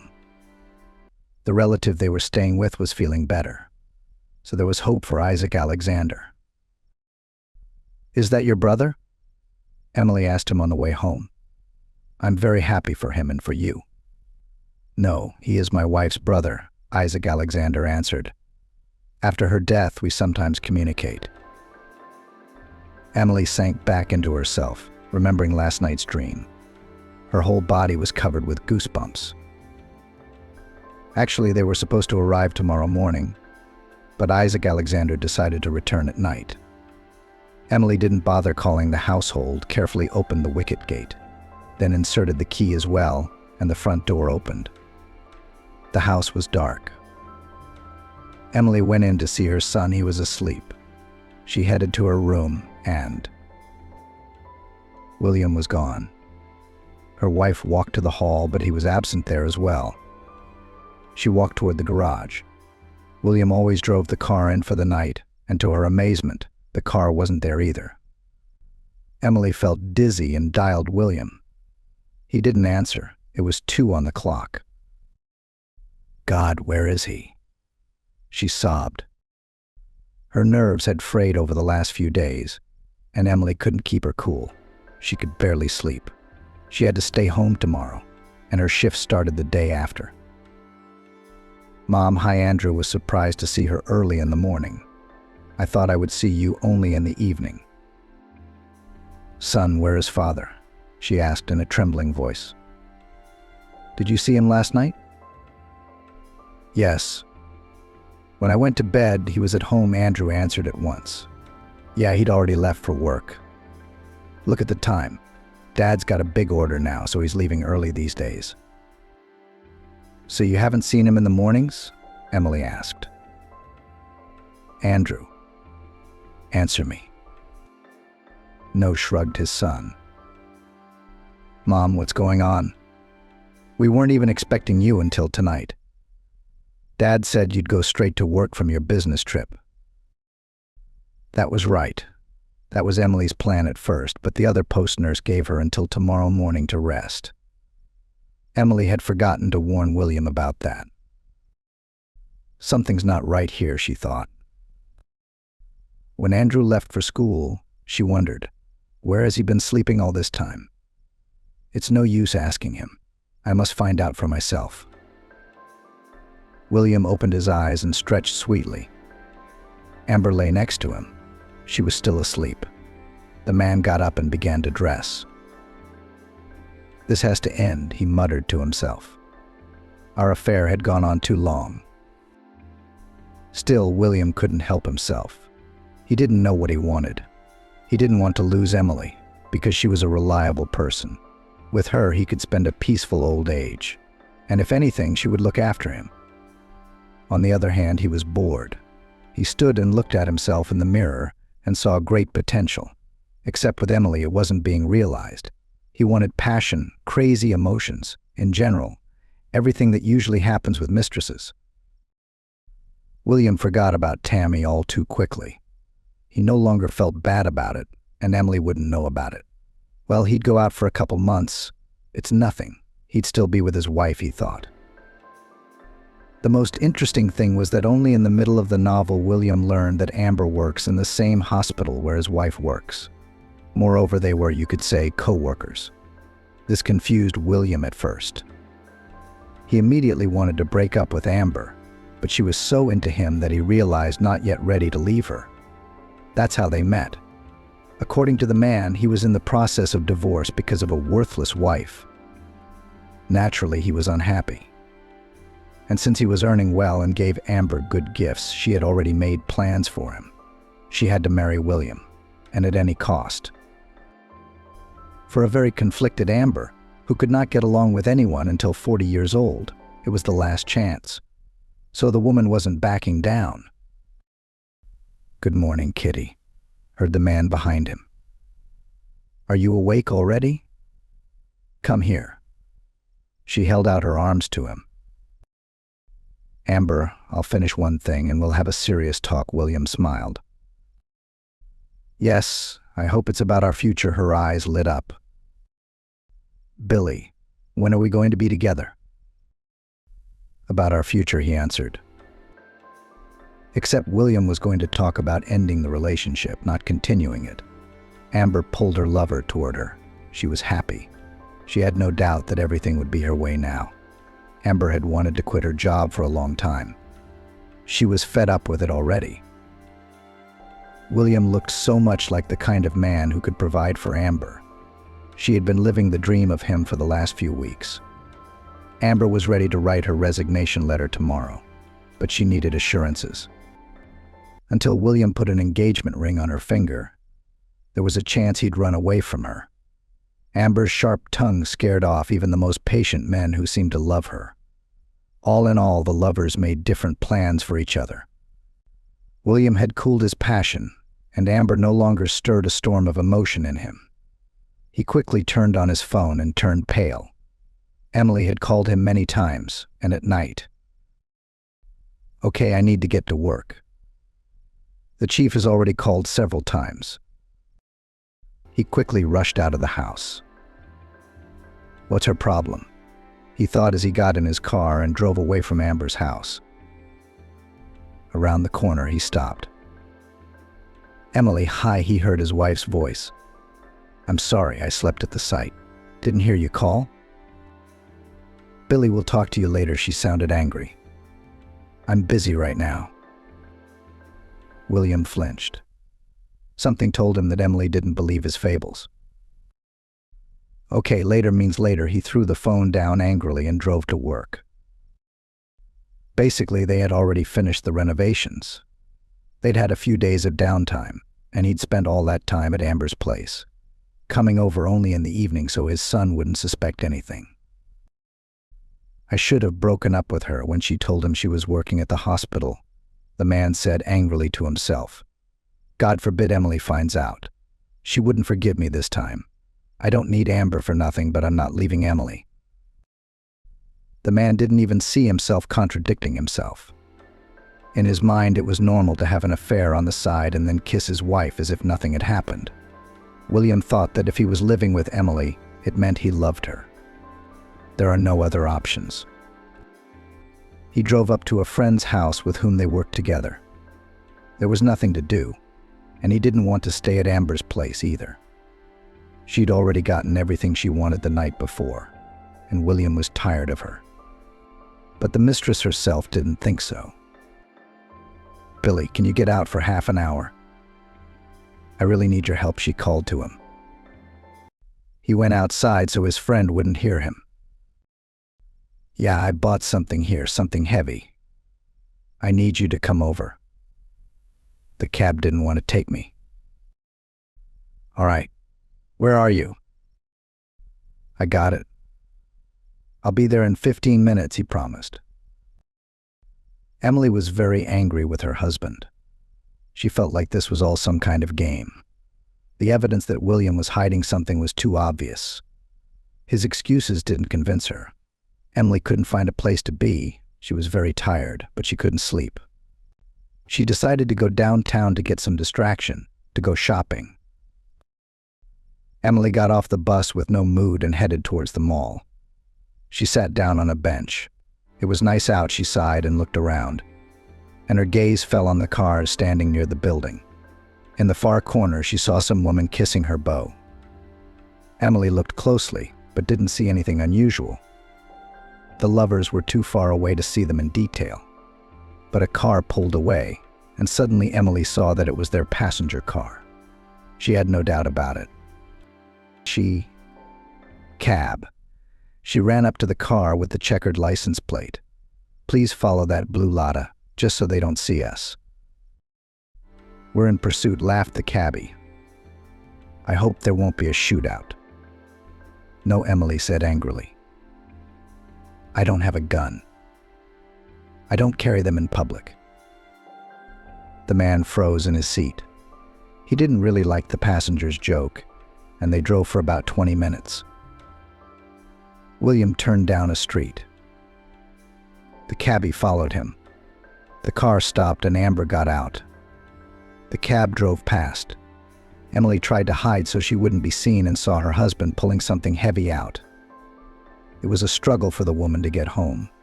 She was torn by unbearable pain. She was alone, screaming for relief. At first she wanted to call her husband and tell him everything, but then she pulled herself together and wrote a message to her son that she would go to work today. She arrived at the hospital that night, asked her shift worker to go home. Emily, what are you doing here? Her lips quivered. I'm fine. I thought I'd let Lily rest. I'll be on duty tonight. Can't you, Alexander? Looked at her pale face, answered nothing, went to his room. Emily didn't know he was sleeping at the hospital tonight, too. He'd gotten a good night's sleep during the day. While they were gone, a patient had been brought in who urgently needed help. He had to be under constant observation for at least a couple days. It was almost 1 o'clock in the morning. Emily sat in the nurse's room, crying. She didn't want to live, even though all of this was obvious. Emily didn't think she couldn't live through it this time. I'm sorry, Andrew, she whispered. "Son, but I can't go on like this." She moved the jar of medication toward her. She didn't have the strength to fight anymore. She gave up, brought a mug of water to her lips, trembling, poured the pills on the table. Everyone slept so she would be found dead in the morning. Emily was so absorbed in her pain that she didn't even hear the footsteps. She put the palm of her hand to her mouth with the pills. "What are you doing?" Isaac Alexander rushed to her, grabbed the nurse's hand, and all the pills flew to the floor. "Emily, what's going on?" He squeezed her palm so tightly that she even shrieked. The woman stared at him blankly. The doctor opened the faucet, drew water, poured it over her head with lightning speed. "What are you doing?" "I'm wet." She came to her senses. She waved her hands away from the doctor. Isaac Alexander still managed to wipe her hair with a towel. He pulled the woman against him. Emily hugged him and sobbed loudly. "It's all right," he said in a gentle voice. "Emily, you're going to feel better now." He grabbed the nurse and dragged her into his office. He quickly took out some pills and threw them into a glass of water. Emily managed to drink them down. She was trembling. Isaac Alexander kept stroking her head. She began to calm down. "Thank you," she whispered. "Oh my God, I almost poisoned myself." She didn't even have the strength to cry. Isaac Alexander put her on the couch and stayed with her until she fell asleep. "Stupid girl," he scolded as he returned to his office. "No problem is worth taking your own life." Around 6, Emily opened her eyes and immediately remembered what had happened. She felt both ashamed and hurt that she could have died.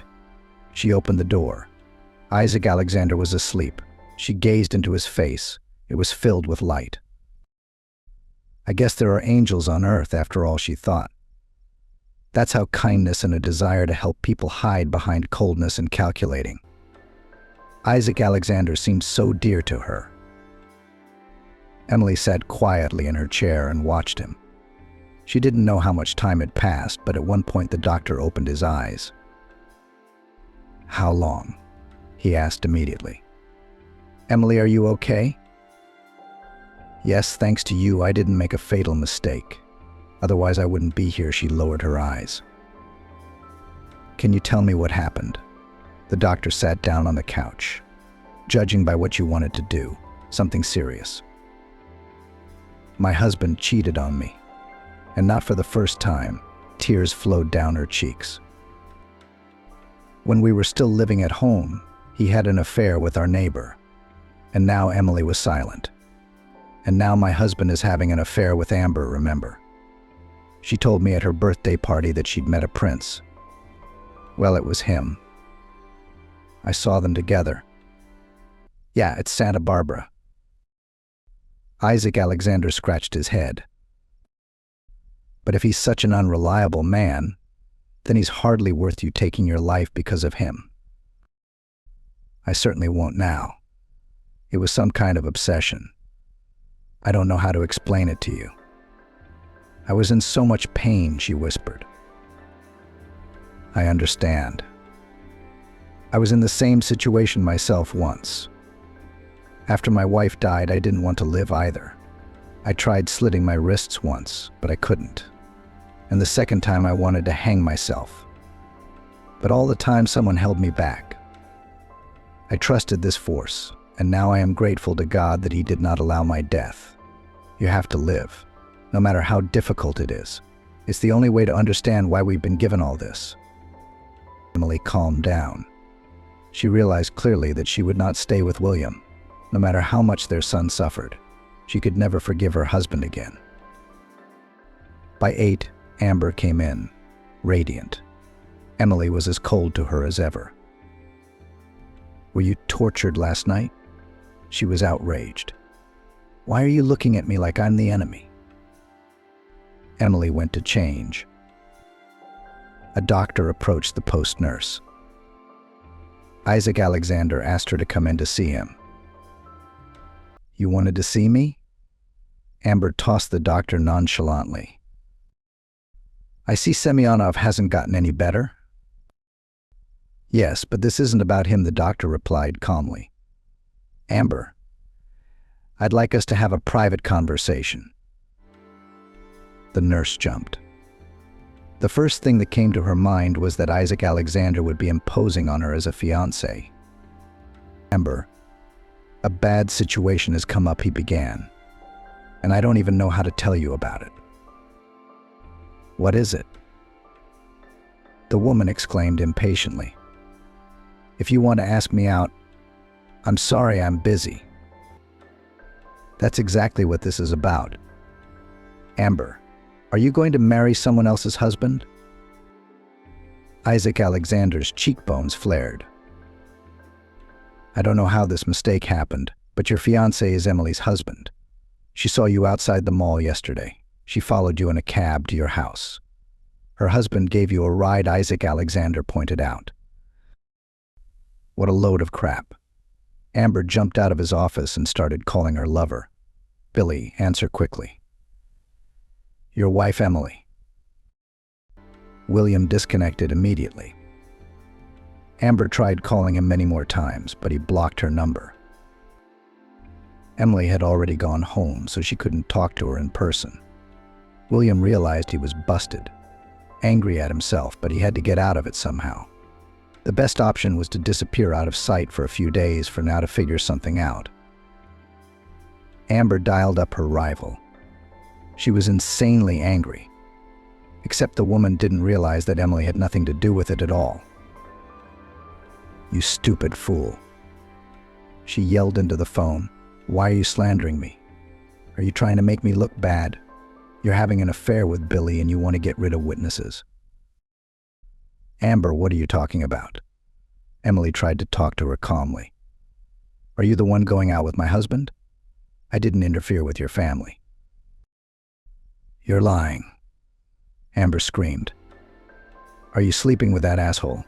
I saw you. So you're cheating on your husband? The bitch loves my Billy.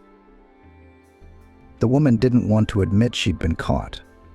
It wasn't even that William had inherently lied to her.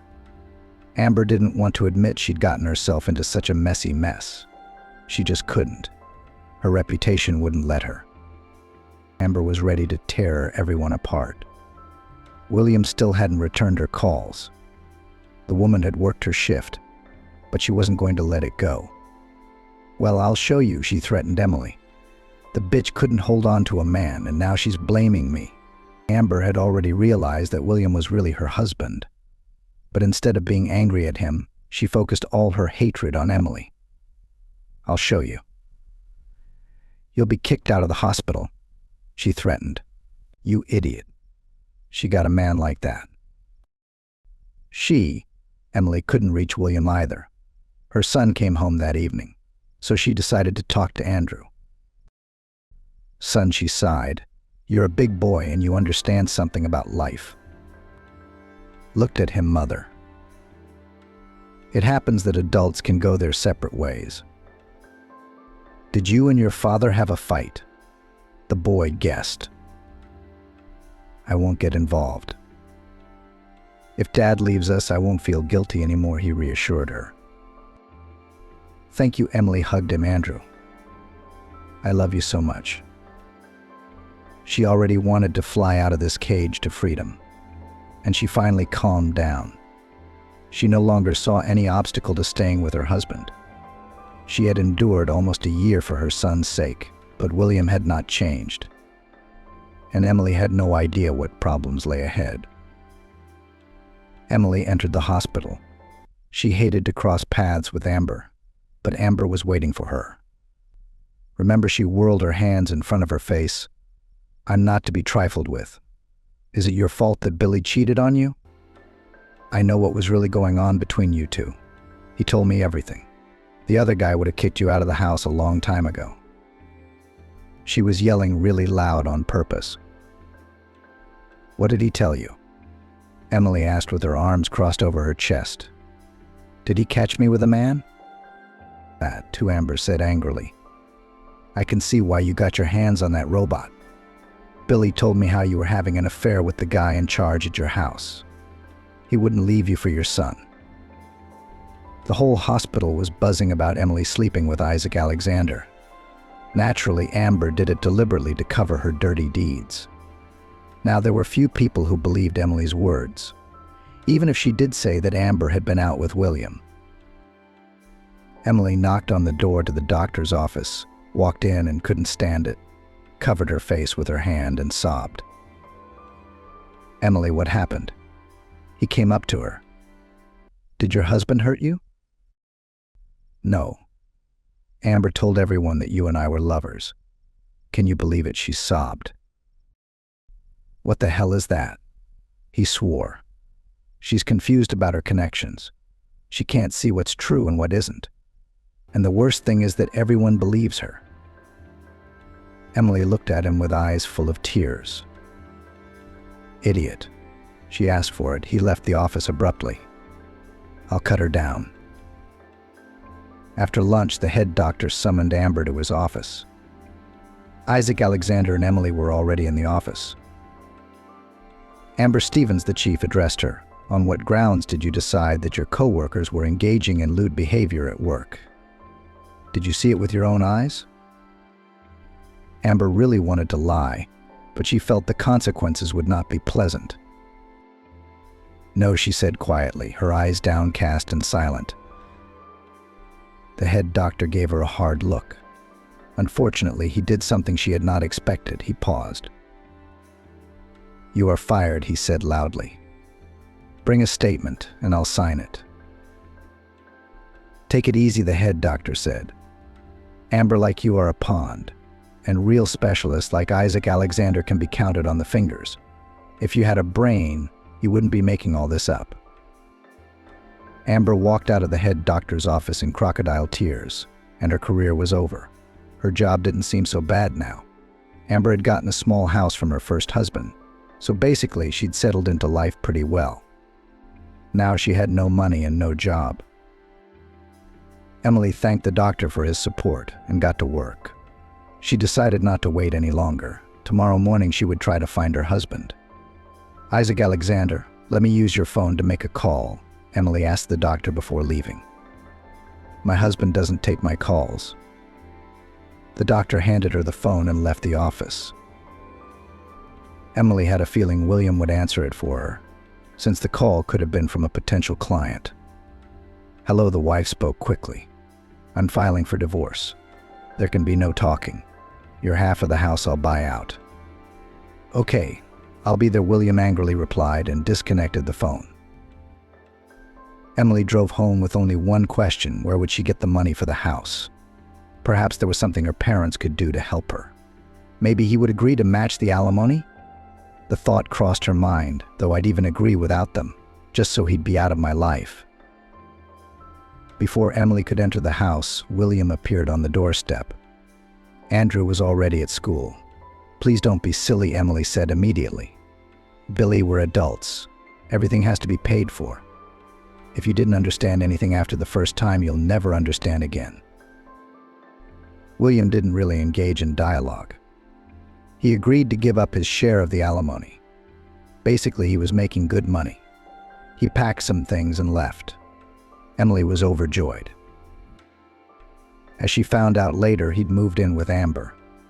The latter walked around with her head held high and said that she was right all along, but as soon as she got what she wanted, she started acting like she always had. That's why William never even got married.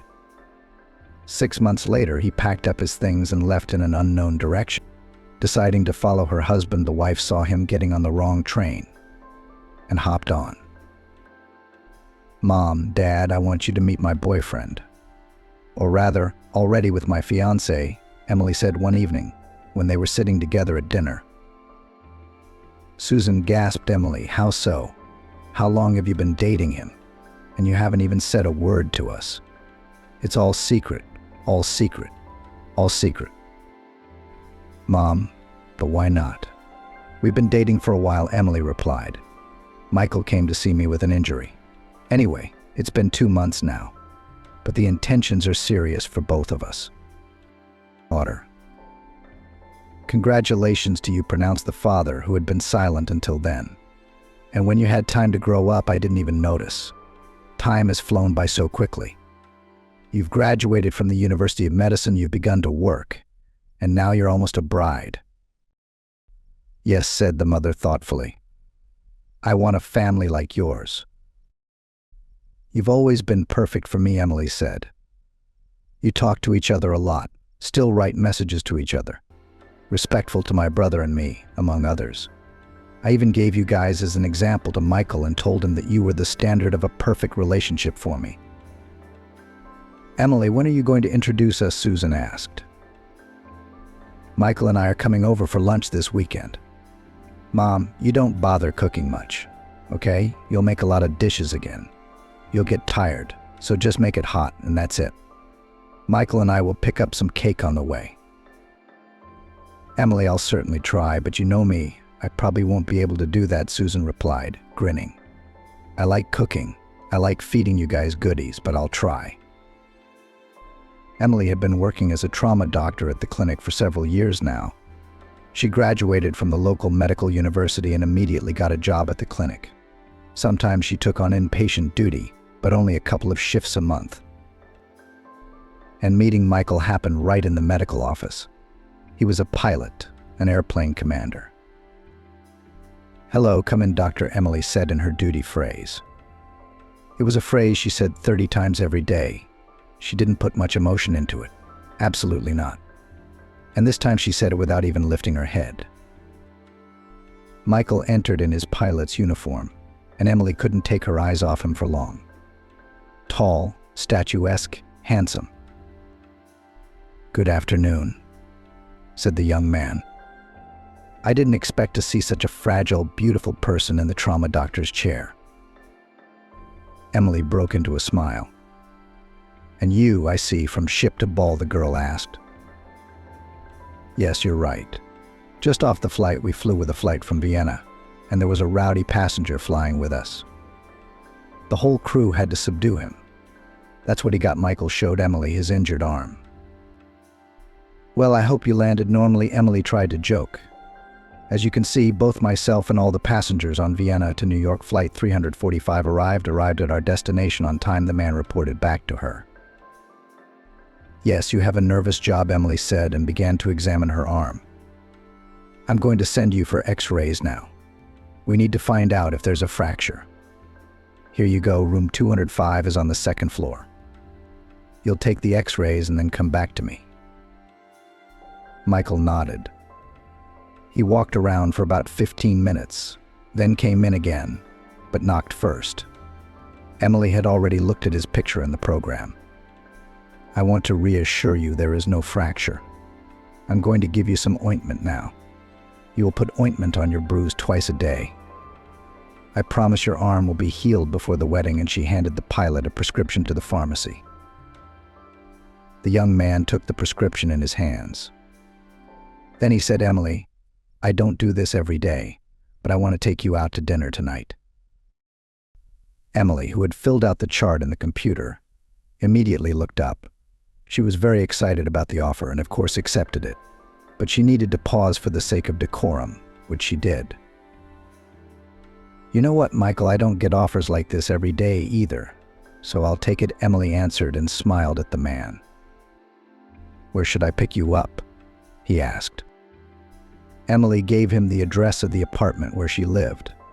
Michael picked her up at 7 p.m., as they had agreed. Emily put on the most beautiful dress, came out to him in heels, thus conquering him with her beauty and charm. I'm even more convinced that I didn't ask you to dinner for nothing. You're adorable, Michael said as he opened the car door for Emily. Thank you so much for the compliment, she said shyly. They had a wonderful evening, a delicious dinner, pleasant company. It was as if they were made for each other, and that's what they both thought. Since then, they met often, not every day, because Michael had flights and Emily was on night duty. But they were always drawn to each other. Michael was telling his mother about his new girlfriend, Susan. She was an overbearing woman, constantly controlling her son, always wanting to know where he was and with whom. That's why she was wary of every girl he met. "Mom, Emily's great. She will definitely like you, I assure you," reported to his mother, like a schoolboy, 30-year-old Michael. "And where did you two meet?" inquired already Susan, organizing her son's interrogation. "In the hospital," he answered. In the voice of the mother was heard a note of surprise. "At the hospital?" "Yes, Mom, in the hospital. Remember, we had a fight in the cabin of the airplane? After that, I went to the hospital." "Doesn't she work there as a doctor?" "Is your new girlfriend a trauma doctor?" Susan asked. "Yes." "What hospital does she work at?" At the First Regional Hospital." "Mom, do you want to see her too?" My son snickered. "No, not yet." But Susan has already thought out that in the next long-distance flight of her son, she will go to this new girl for a checkup. "Don't worry, Mom. I'll introduce you to her very soon." But Susan met Emily faster than Michael had introduced them. 2 days later, she was already standing on the threshold of the hospital campus, knew everything about Emily that could be learned from the internet: how long ago she graduated from university, what is her work experience, in which office receives and until what time, how much is her appointment without an appointment. It was impossible to make an appointment. All the nearest appointment was taken, so Susan went to pay for it. The reason, of course, she made up allegedly a sore knee, although a woman like Michael's mother will run around the city for another 10 years and nothing will hurt her. Next, Emily uttered a phrase that had become a familiar one. Susan didn't have to be reminded a second time. She flew into the office like a bullet. Emily was surprised to see her in her office, but she didn't let on.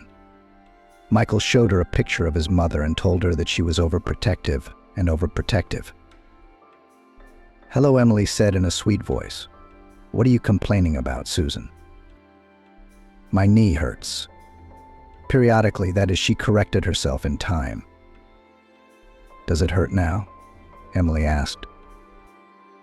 "Not right now," Michael's mother replied. "At the moment, I can suggest that you go for an MRI of the lower extremities. We'll see what kind of treatment will work best for you and what's wrong with your knee, because joint problems are very common in women your age. Let's go." The woman didn't want to go anywhere. That's not why she came here. "No, not right now. Maybe later." "Emily, that's not why I came here at all." The girl, who had been writing something in the patient's medical records, stood up from the table and looked at her in surprise. "Why did you come, Susan?" Emily said. "I can guess, though. You're Michael's mom. He's told me a lot of nice things about you." That made Susan smile. Really, she answered calmly. "And I want to know from you about the seriousness of your intentions for my son. Michael, he is my only son, and I do not want him to be used and abandoned as second-rate material. You have no idea how much I care about him. Yes, he works hard, he has money." Susan Emily interrupted her monologue. "I have very serious intentions for Michael. I love him, and I want to spend the rest of my life with him. I'm not the kind of girl who takes advantage of a man and leaves him. Don't worry. Now, if you have everything, you can go with your knee if you want to, and if it is really hurting, you can get it sorted out. Come in by appointment or call me, and I'll make an appointment for you myself. The patients sitting in the hallway are waiting for my appointment too." Susan got up from her chair. She wasn't very pleased that Emily had asked her to leave so unceremoniously, but she didn't let it bother her. "Very good, Emily. All right, I'll go. I hope Michael introduces us very soon. And I also hope Michael doesn't find out I'm here." And the woman left the office. At the end of the workday, Emily pondered the arrival of her potential future mother-in-law. Why had she come like that, unannounced? She considered her arrival to be insolent and rude, but she wouldn't tell Michael about it. After all, it was his mother, and she wished him nothing but the best. Emily also wondered what impression she had made on the woman, but of course she wouldn't know about that either, because Susan wouldn't ask about it directly. Emily had been very stressed about her mother's condition lately. Susan was thoughtful, but did not say anything, although they had a very trusting relationship. Although Emily lived separately, she came to her parents' house several times a week. Or they met with her mother on neutral territory in a cafe, at the theater, just in the park. Susan had recently begun to notice her husband's coldness toward her. She and Jason had been together for 30 years, and all that time it seemed to Susan that they treated each other very tenderly. And just the day before yesterday, she had gone to her favorite lingerie store that she and her husband often visited. She needed new pajamas, and in front of the store entrance, she saw her husband's car. Strange, Jason's here without me, she thought to herself. He must want to make me happy. While she thought about it, Jason came out of the store, got in his car, and drove away. Susan didn't even have time to react. With the hope that tonight she would get a present, the woman ran into the lingerie store satisfied. "Girls, please pick me up some pajamas," she said. "But not like my grandmother's, but with lace." "We understand," Susan, the sales clerks, who knew Susan and Jason's family, said friendly and began to pick out clothes for her. Jason ran out of the lingerie store in a hurry and left the bag with the lace bodysuit on the counter. The salesgirls didn't notice it right away, but only when Susan left. Coincidentally, Susan mixed up the packages and took the one that belonged to her husband Jason and left her own. It was only at home that she noticed this exchange of goods. That evening, excitedly after dinner, she unpacked her purchase. But what was her surprise when she saw in the bag not her pajamas at all, but a pink, lacy, translucent bodysuit. And the size was clearly not hers. She took the receipt out of the bag and decided to call the store, which was going to close in 15 minutes. She wanted to let her know that she had gotten the wrong package today. "Hello, girls, I came to see you today for pajamas," the woman said. She was recognized on the other end of the line. "I think I mixed up the bags. I didn't take my own, but in the bag with someone else's purchase," she said. "Do you have the receipt?" the girl on the other end of the line asked. "I'll look at it." "Yes, there is," said Susan, who pulled out a check for a considerable amount of money. She thought to herself that someone's man was very generous to his woman. "Please tell me the number of the discount card. We can use it to tell you who the purchase belongs to," the girl said. Just a second, Susan took the check, called the numbers on the receipt. This card and the purchase belonged to Jason Smith. Susan, hearing her husband's first and last name, fell into a stupor. But she needed to finish her dialogue with the store employee. "Okay, got it. I'll return the merchandise tomorrow and pick up mine. Thank you. Have a good evening," she said and hung up. After the conversation, she once again went to the gift bag that contained the item that wasn't hers, unfolded the bodysuit. It was about a size 44. Susan's size now was closer to a 58. This before, about 15 years ago, she might have fit into this bodysuit, but definitely not now. "Who's this for?" "Jason bought lingerie." "Did he have a mistress?" Questions immediately began to pop into her head. The thoughts made a cold sweat run down her spine. "No, my husband is not capable of that. We have lived in love and harmony for 30 years. Raised 2 children." Susan thought. She sat down in the chair and couldn't move. It was as if she had been electrocuted. It was the phone call that brought her out of her thoughts. "Susan, hi. Why aren't you answering your phone?" It was her best friend Ashley calling. "Hello? Susan, can you hear me?" "I can hear you," Susan mumbled quietly. "Susan, what's wrong? What's wrong with your voice?" "I don't know. I think something's wrong." "Can I come over now?" Ashley asked. who was in the neighborhood where Susan and Jason lived. "Yes, come over, I'm home," Susan added and hung up. She sat in the chair with the same unfortunate pink lace bodysuit in her hands until Ashley arrived. "Here, look," she handed Ashley the bodysuit. "What is it?" Ashley asked, surprised, twirling the underwear in her hands. "A bodysuit. My husband bought it for someone." Susan told her friend the story. "Well, Susan, what if it's a mistake? You've already got yourself in a twist," her friend consoled her. "Yeah, do you believe in this idea of a mistake? Jason was buying lacy lingerie, and it wasn't for me," Susan summarized. "I saw it with my own eyes." "Yes, you did. Don't you want to ask him yourself? You've always said that Jason and you have a trusting relationship," Ashley suggested. "I guess I'll have to do that. But I'm afraid I'm going to have to do it, because then my whole idea of a perfect family will be destroyed overnight. But it's better than not knowing," Susan said. "Let's have some tea, because I'm so thirsty." She bustled around the stove in the kitchen. Ashley stayed at her friend's house until evening, and then she left. Her presence calmed Susan a little, but the arrival of her husband from work brought her back down to earth. She decided not to tell him about the purchase she'd discovered. "Hey Jason, how was your day?" Susan asked her husband as usual. "The same, sweetheart." As usual, Jason replied tiredly. "Sorry, I won't eat dinner. I'm going to take a shower and go to bed. I have to get up early tomorrow, and I have an important meeting in the morning."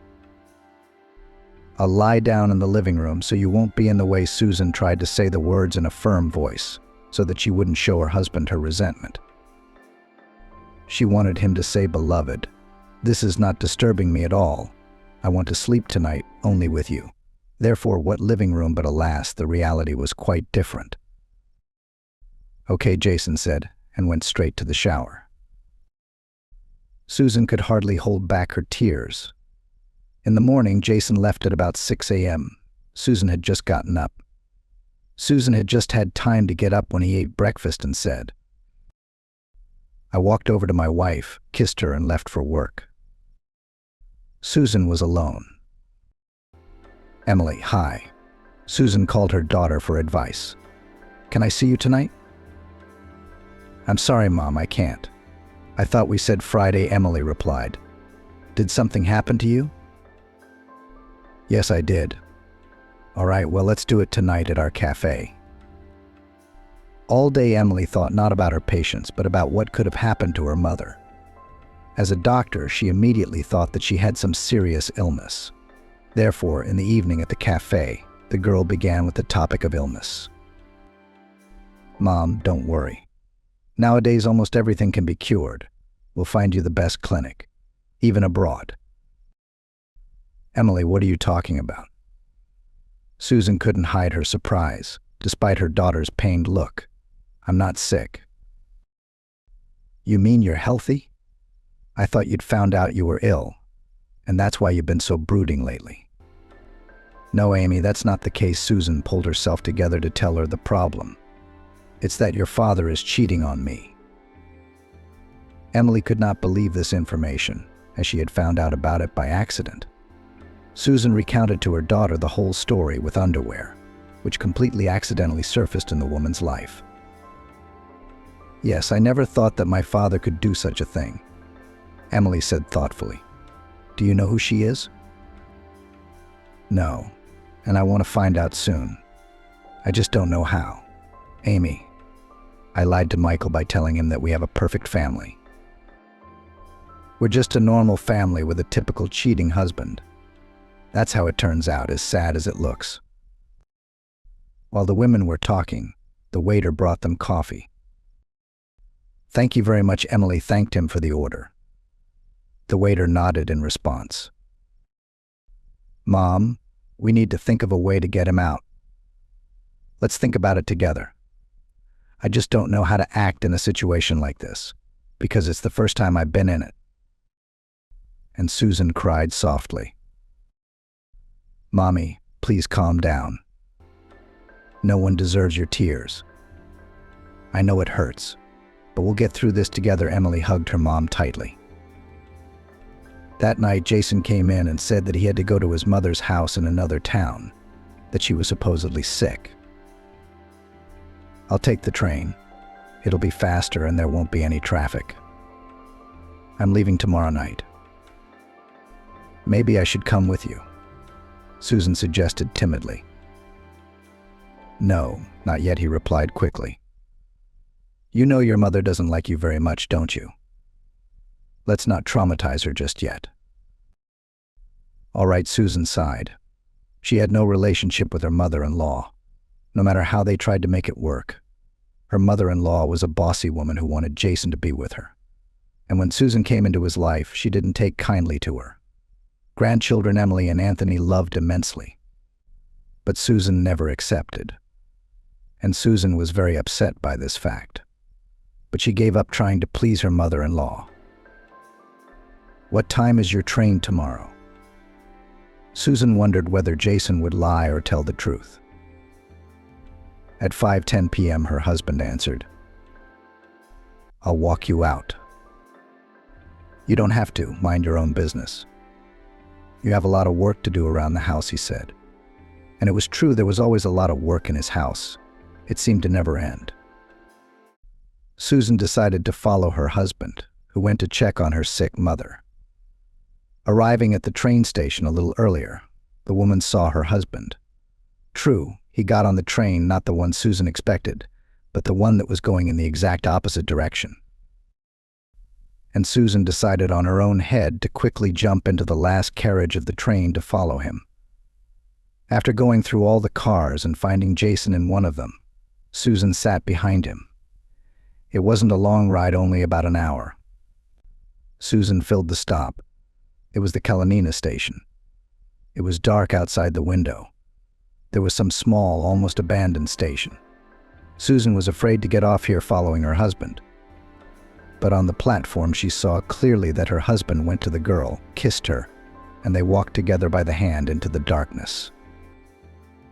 Susan, seeing this picture, cried. The train moved on. Where was she going now? She didn't know. She just sat and rode in silence. After half an hour she came to her senses and realized she had to get off, so she got off at the nearest station. The station was quite large, but where to go, the woman did not know. So she called her daughter. "Emily, hi." Susan sobbed into the phone. "Mom, what's wrong? Where are you?" Emily tried to make sense of her words through the noise of the train and her mom's tears. "I don't know where I am," Susan continued to sob. "Mom, calm down. What is near you right now?" The daughter was trying to find out her mother's whereabouts. She didn't know she had traveled far away. "I went to the station to follow Jason. He said he was going to his mother's, but he got on a different train, so I got on the other train with him and followed him. He got off at some station called Kalanin, and there was a girl waiting for him." From these words, Susan again became very offended, and she sobbed again. "Mom, what is the name of your station?" Susan said the name of the station, which she read here on the sign. "Now find yourself some place to wait for us. As soon as I find out where you are, I'll come straight over." After talking to her mother, Emily rushed to open a map on her phone. Michael was beside her. He had the day off today. "Michael, I'm sorry. I didn't mean to drag you into our family problems, but I can't do it any other way. Mom needs help." At the same time, Emily searched for the name of the station where Susan was now. She found it quickly and found that it was about 120 kilometers from the city. "Yeah, that's a long way for Mom to go. But we have no choice but to go pick her up. She's very depressed," Emily said. Michael went with her. He was driving, which was good because she was very nervous. And there was no telling if she would be able to drive for that long. Emily and Michael had a bit of a mix-up. It took about 2 to get to the station. With it already dark outside, Susan waited for them inside the station. During this time, she had already had time to digest her situation and calm down a bit. But still her condition was unstable. "Mom, are you okay?" The first thing Emily asked, meeting her mother's eyes. Yeah, I'm fine. I'm sorry for making you drive almost at night to pick me up." Susan felt uncomfortable, especially in front of Michael. "It's okay, Susan. Things happen in life." Michael was sympathetic. After picking up the woman, they all walked together to the parking lot where their car was parked. The drive back was faster, as it always was. Emily drove her mom home and they stayed the night at her house. After Susan fell asleep, Emily didn't dare call her dad. It was too late. But she couldn't bear to watch her parents' family crumble literally before her eyes. Jason picked up the phone relatively quickly. "Dad?" "Hi," Emily said into the phone. "Oh, Emily, hi. Is something wrong that you're calling at this late hour?" "Yes, Dad, there is. Why don't you tell me what's going on between you and Mom?" "Daughter, let's you and I talk about everything when I come from Mom's." Father's voice was anxious. "Dad, can you not lie to me? I know you're not at Grandma's." The father on the other end of the line fell silent. "Daughter, let's talk about everything afterwards. I don't feel comfortable talking right now," and he hung up. Emily didn't realize that it was pointless to ask her father for details now. She just had to be patient and wait.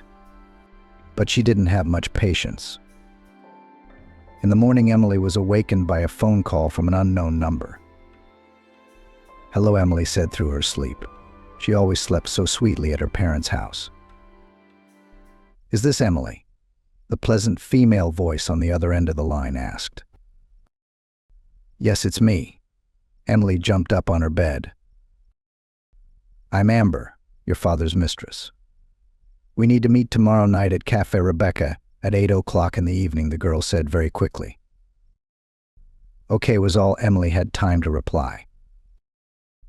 Amber quickly hung up the phone, apparently so her father wouldn't overhear the conversation. Emily didn't tell anyone about the call, not her mother, not Michael, not her father. She decided to go to the meeting first, and then act according to circumstances. Cafe Rebecca was located in the center of the city and was considered one of the most prestigious establishments. Emily had been there only once before, as a student, when she had gone there with her friends. This time Emily felt at ease already. She had money for this cafe. Last time, when she was still a student, going to this place took half of her scholarship. Once inside, she searched her eyes for this Amber. Emily didn't know what she looked like, but her dad's mistress had found her and waved her over. Emily cautiously made her way in her direction. "Emily, I'm going to have a short conversation with you. After all, you and I are not friends. I urge you to keep quiet about our conversation, otherwise it will be worse for you." Amber started the conversation. Emily carefully sat down in the soft chair. A waiter immediately came over to her. "I'll have a cedar latte, please," she said. One thing Emily remembered from her college days was that Rebecca's made very good coffee. The waiter nodded and walked toward the kitchen. "I have a favor to ask of you," Amber continued. "Get off my Michael, and I'll get off your father's back." Emily didn't understand anything. "What are you talking about? And what right do you have to tell me to leave Michael?" The girl was indignant. "I have every right," Amber shouted. "You're the reason Michael left me. He met you and left me." "What the hell are you talking about, Amber?" Emily still couldn't understand what kind of nonsense this girl sitting across from her was talking about. "Before Michael met you, he and I dated. He was in love with me, and then he met you, and he turned his attention to you and forgot all about me. But I didn't let that go. I found out about your family and I got your father to fall in love with me. I had no trouble seducing him. Apparently, he was so caught up in his old family relationships that he jumped on me like a hungry dog on a bone. What did your mommy do to him? Amber laughed. Don't you dare say that about my mommy, Emily exclaimed. She hated to hear such words about her parents. What's your dad like in bed? Amber continued to play. If you want your father back in the family, leave Michael alone, Amber said and got up from the table. Otherwise, I'll make him marry me, which will completely break your mother. And I'm not kidding. I'm no joke.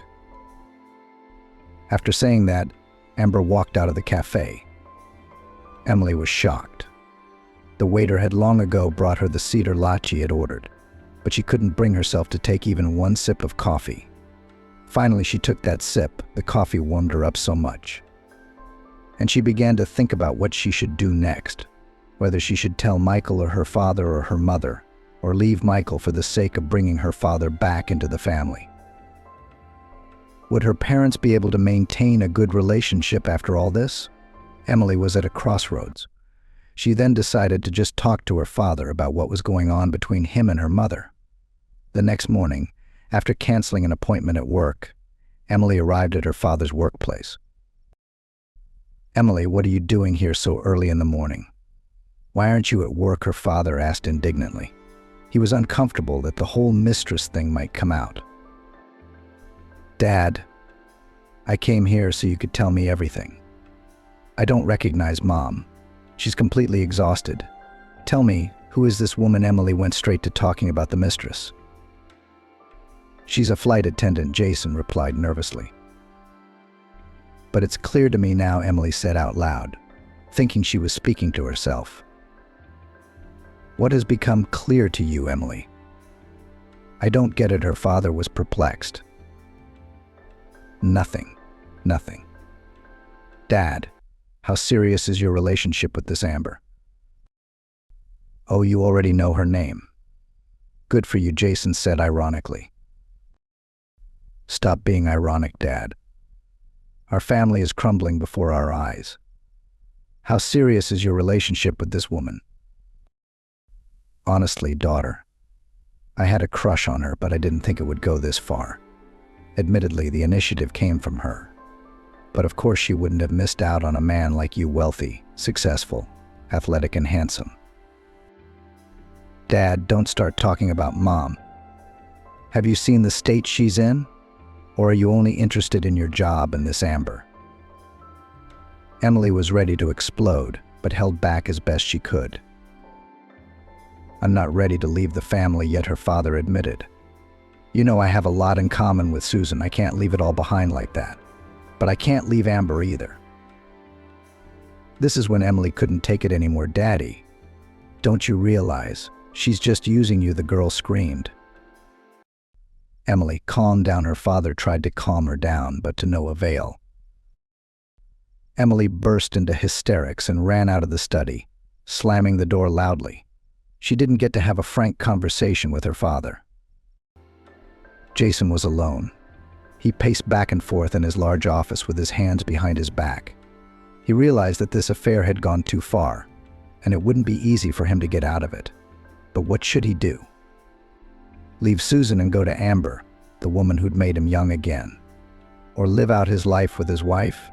He didn't know the answers to those questions, but he realized that his relationship with his daughter Emily had soured. Emily ran out of her father's office, ran to her car in the parking lot, and tried to calm down in the car. She didn't manage to calm down right away. When she was able to drive, the girl decided to go to her mother's house and talk to her. Today was Susan's day off. She was a little surprised at her daughter's sudden appearance.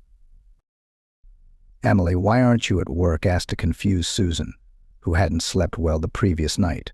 And what's wrong with your eyes? Have you been crying? Emily went straight to the kitchen. Susan, without further ado, put the kettle on. Mom, I saw her, Emily pronounced. Her who? Well, Dad's mistress. Her name is Amber, and she works as a stewardess. Susan was wary of the word mistress, but where had Emily been able to see her? She called me on her own. Emily began to tell her story and got upset again, reliving it all over again. Mom, the thing is, this Amber stole Dad on purpose for Michael. Daughter, are you okay? What are you talking about? Susan didn't realize if her daughter was delusional or telling the truth. Mom, I'm perfectly fine, she told me herself. If I want my father back in the family, I have to leave Michael. Allegedly, Michael dumped her and left her for me. I don't get it. Susan shook her head, trying to put what she had heard in order. Amber doesn't like Jason at all. That's what I'm telling you right now. She'd gotten involved with him to get back at me. And Jason fell for it. But she's beautiful, young, well-groomed, and she's got a lot of nerve. She told me that I had to leave Michael, and then Jason would come back to you. Susan was silent. She finally got the full meaning of what she had said. I have a counter question. Do you think I'd want your father after all this? And how disgusting. Jason falling for some young girl, betraying me, betraying the kids. Emily, do you have to move on with Michael? You have to make your own destiny. And if you love Michael, then by no means sell your love. Don't leave him for this Amber. If Michael is with you now, then he loves you. Emily, hearing these words from Susan's mom, walked over to her and hugged her tightly. Mommy, but I feel so sorry for you. Can you survive such a betrayal? I can. For your sake, Anthony, I can do anything and survive it, Susan replied. The women were unable to continue the conversation further as Emily's younger brother Anthony came in from practice. He was still a high school student, finishing 11th grade this year and preparing to go to university. Hi, little brother, Emily said the phrase in a deliberately cheerful voice. Anthony doesn't need to know anything. Hey sis, why aren't you at work? I'm working the second shift today. I just stopped by to see you and Mom. Emily and her mom decided to talk next time. Emily went to work. Michael. She decided not to say anything yet, but she wasn't planning on leaving him either. Amber called Emily 2 days later, though. So, Emily, are you going to leave Michael alone? Mistress, she's never been treated with ceremony. Remember, I will never leave Michael alone. And you stay away from my father after all. I won't. I'm going to make Jason leave your mother, and I'm going to leave her with nothing. You little bitch, Emily almost shouted into the phone. But you'll never get away with it, no matter how hard you try, and the girl herself hung up the receiver. Her hands were shaking from the vile words she had just heard. 2 days later, Jason didn't come home for the first time. Emily had been told about it by his mother. A week later, he told Susan he was leaving her for someone else. He couldn't hide it anymore. Susan, thank you for all the years you and I have been together. Thank you for the kids, for Emily and Anthony. They're wonderful. But I'm sorry I met someone else, Jason said. It was hard for him to say those words. He'd been thinking about them for a long time. But Amber had forced him to leave his family. She'd blackmailed him into losing her, and he'd grown attached to her and couldn't live a day without her. After saying that, Jason went up to his bedroom to pack his suitcase. He did so quickly, and on his way out he added, "I'll file for divorce myself." When he left, Susan let the tears fall. In her opinion, it was the end of her family, which she had so lovingly created all this time. But somehow life had to go on. Susan stood by Emily. Amber, learning that Emily wasn't going to leave Michael, freaked out and decided to act out to spite her. Daily, she told her lover Jason to leave the family. "Jason, when you leave that Susan of yours and come to me so we can have a full family. I'm going to have a baby for you," Amber told Jason.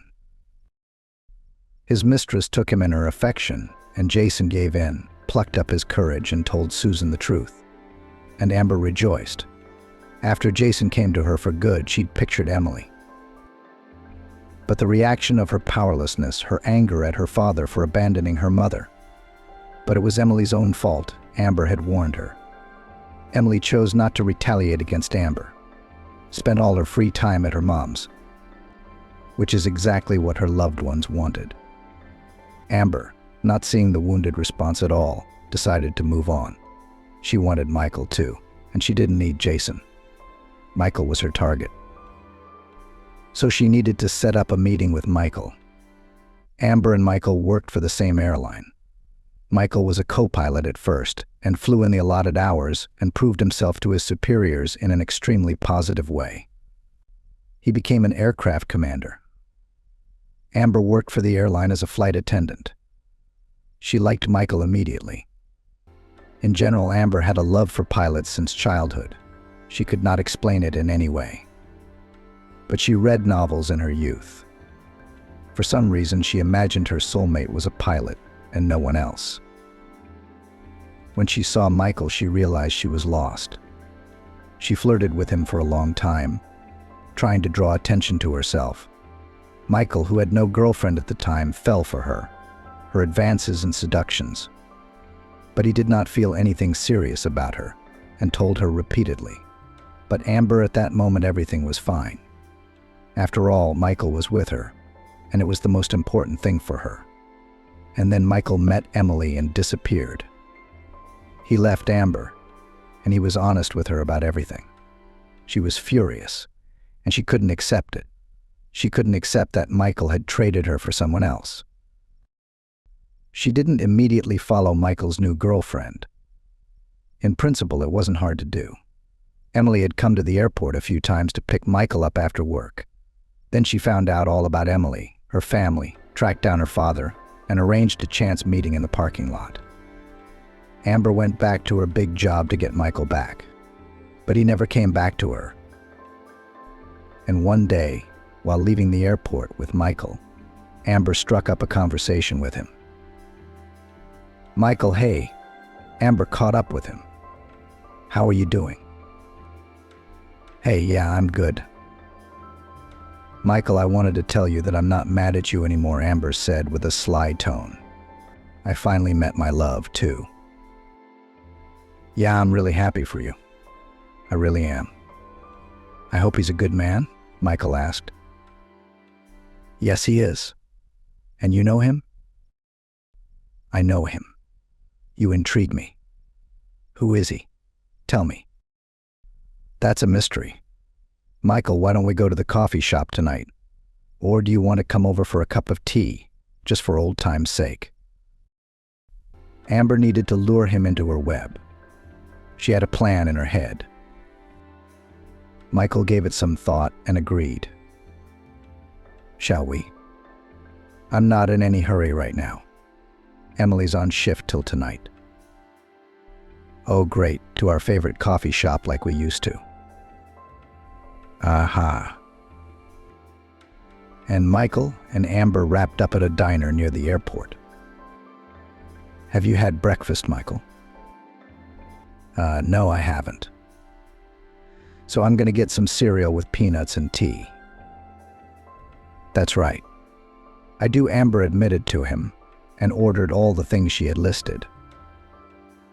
He ordered himself scrambled eggs and sausage and an espresso. Amber needed to lure Michael to her house at all costs. To do so, she opted for a sleeping pill in her purse, which she needed to discreetly slip into his drink. She had no trouble doing so. When Michael went to the bathroom, she calmly took and added the medicine to his coffee. Only she made a small dosage, so that he did not pass out right here in the cafe. Unsuspecting, Michael calmly ate his scrambled eggs, began to drink. After taking a couple of sips, he felt weak and drowsy. "I guess I'm so tired from the flight today that I'm really sleepy," Michael said, closing his eyes as he walked. Amber realized that now was the time to take action. "Michael, why don't we go to my place? You can take a nap at my place, because it's a long drive home." He couldn't resist, so he agreed. Happy Amber took him under her arm and quickly led him to her car. As they drove, Michael fell asleep. She had to work hard to wake him up when they arrived and could barely get him up to her. When she got Michael into her apartment, Amber took him into the bedroom, took off his shirt, and covered him with a blanket. Then she undressed herself and lay down next to him. Amber did all of this so that she could take pictures of them lying in bed together and doing well. Those pictures were safely taken. There was no Photoshop needed. Everything looked so realistic that even a simpleton would believe it. After that, Amber got out of bed, changed into her house clothes, and lay down on the couch. Jason was on a business trip. There was no need to fear that he would suddenly come home. Michael woke up 4 hours later. He couldn't realize anything at first. Where am I? He whirled his head around, trying to figure it out. "Honey, I've got you," Amber said affectionately as she ran in at the sound of his voice. "You and I had such a good time." Michael couldn't understand a thing. What time? My head hurt like I'd been drinking nonstop for a week. I thought we were at a coffee shop. How did I get here? "You invited me to your place. So I went. I love you." Amber hugged him. Michael pulled her arms off his shoulders.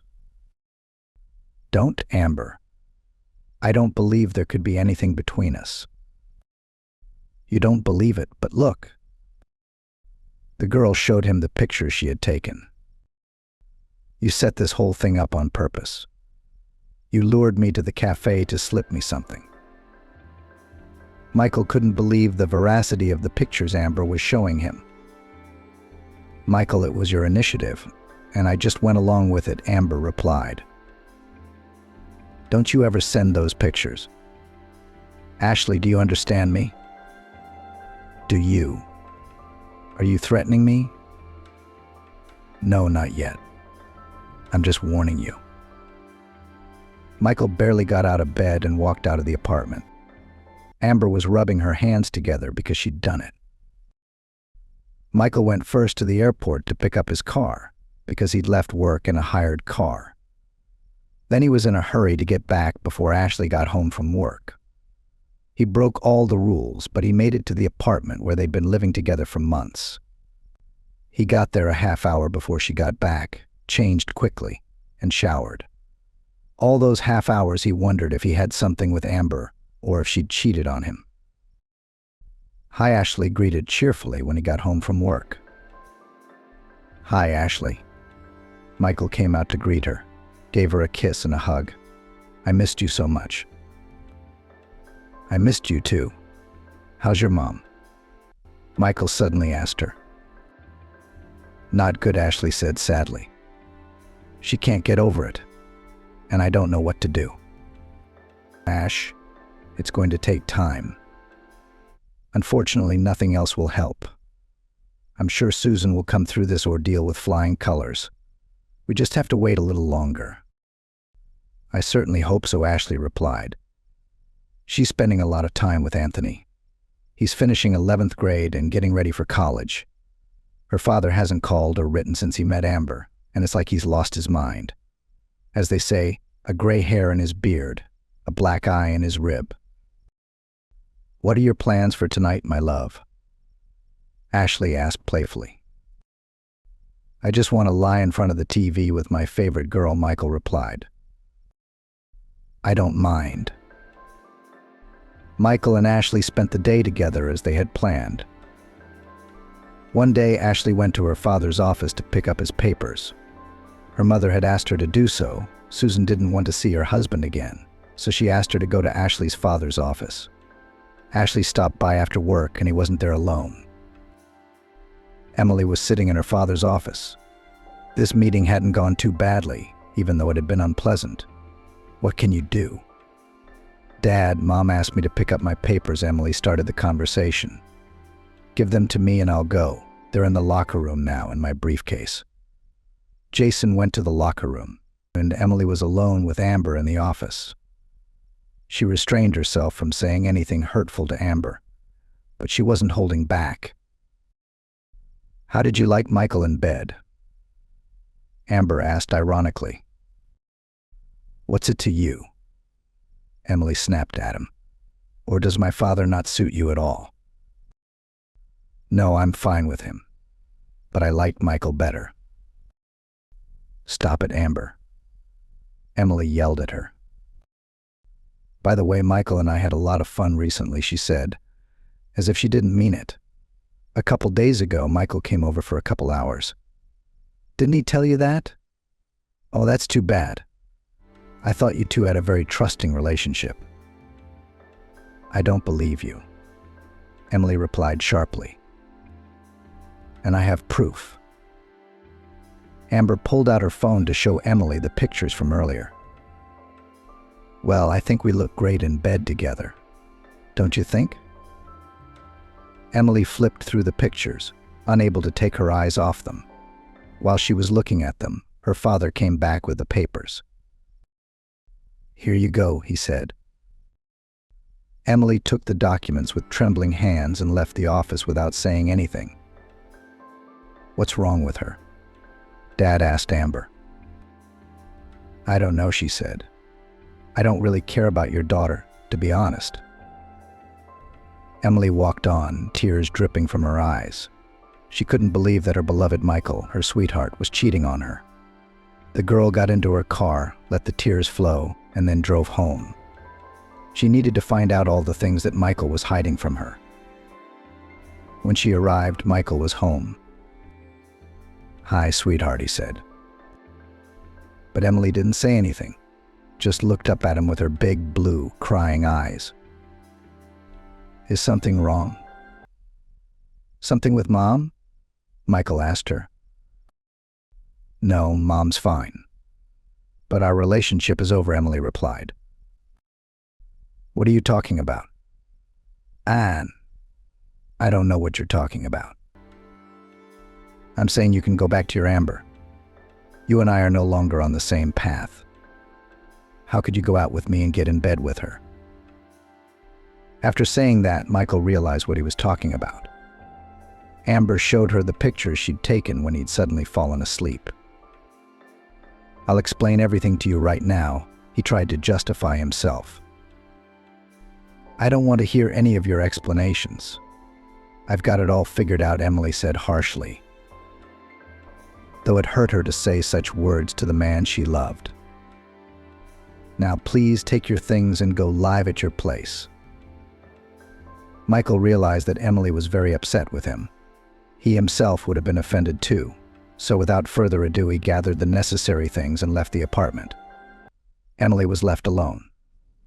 She cried all evening, sitting on the couch and remembering their relationship with Michael, how it had started, how much romance there had been in the beginning, how she had fallen in love with him as a freshman girl, how she had waited for him from flights. She remembered and cried even harder from the hopelessness that nothing could be taken back. In the evening, her mom came to visit her. Susan's visit was planned. She wanted to pick up the documents Emily had traveled to her father's office to get. Susan saw Emily crying. "What's wrong, daughter?" she asked. Now Susan had to comfort her daughter. "Mom, it's Amber. Imagine today when I went to my father's house, she showed me pictures of her and Michael in bed. It was a few days ago," Emily said, sobbing. She felt sorry for herself. "Are you sure it's not a montage?" Susan asked. "Just knowing Michael and his attitude toward you, I can't believe it. What did Michael say to that?" "And I did not listen to him," said the daughter. "The picture was enough for me. But you can't do that. You always have to hear two points of view. This Amber's interest is clear to me. She wants Michael back any way she can. She even went through Jason, but she realized she didn't get her ex back. She's angry, and she's being mean." "Mom, not making excuses for him," her daughter continued. "I'm not making excuses. That Amber is an asshole, and she needs to be dealt with in her own way," Susan said firmly. She was belligerent. "I realize now that Jason is just a fling for her.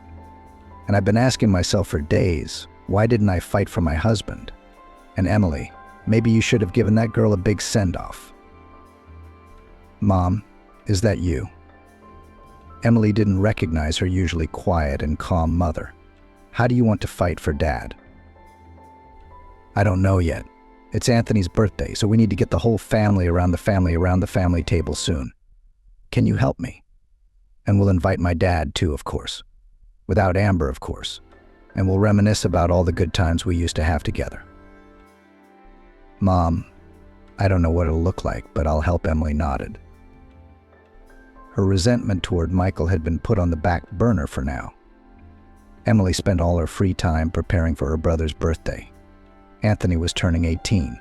He decided to celebrate his holiday twice, with friends in a cafe and with relatives at home. A couple days before the party, Anthony called his father. Dad, hi. I hope you didn't forget. It's my birthday. No, of course not, son. How could I forget? Jason replied sincerely. He had a wonderful relationship with his son. He didn't want to lose that relationship to a new love. Dad, we're going out with the family. I'll see you at home on June 25th. Will you come? Jason paused for a moment, which made Anthony want to get upset, and then he said, I will, Anthony, thank you. I just hope you'll come without her. You know, Mom, Emily, the in-laws, no one will be happy to see her. I'm not such a fool, his son realized. And Jason did keep his word and came to the party on time and without his Amber. Susan met her husband as if there had never been any marital discord in their relationship. She was affectionate, friendly with him. It was a family celebration that everyone enjoyed, and the birthday boy himself was happy, and a full family, and gifts that made him relatives. After the feast was nearing completion, Anthony with a glass suddenly rose from the table. My relatives, I want to say a big thank you to all of you. Thank you for what I have. To you, Dad, I say a special thank you for coming, and we are together with you now as before. Anthony's words touched both his father, mother, and Emily deeply. Even tears rolled out of their eyes and fell into the glasses with sparkling wine. Emily, where is Michael? The father asked his daughter. He didn't know they were in a fight and Michael was on a flight. She had lied to him.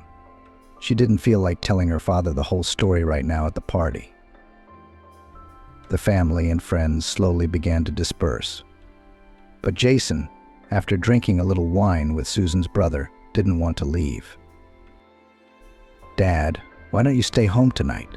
Suggested Emily, who wanted to annoy Amber. Dad didn't refuse the offer.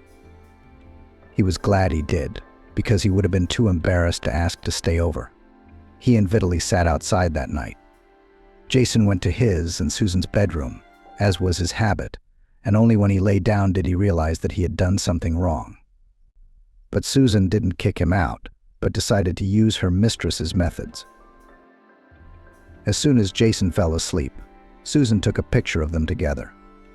All night Jason's phone was ringing off the hook with missed calls, but Susan turned down the sound on her phone and fell asleep peacefully. She was furious that Jason wasn't answering her. She knew exactly where her lover had gone and was very worried about missing Michael. She couldn't let Jason go now, or she'd be left with nothing. And she didn't want that. She called all night, then all morning. Jason woke up around 0800 and grabbed his phone and saw about 30 missed calls from Amber. He immediately called her back. So where were you all night? My son's birthday party ran late, Jason said. Amber answered with a look of displeasure. I fell asleep on the couch in the living room, Jason lied. I'll come over and explain everything. Jason hadn't even had breakfast, leaving his former home. Susan had sent the pictures from the night before to Amber through Emily right after her husband left. Amber got those pictures and was just furious. As soon as Jason walked in, she gave him a huge scandal. He didn't confront her. He had a headache.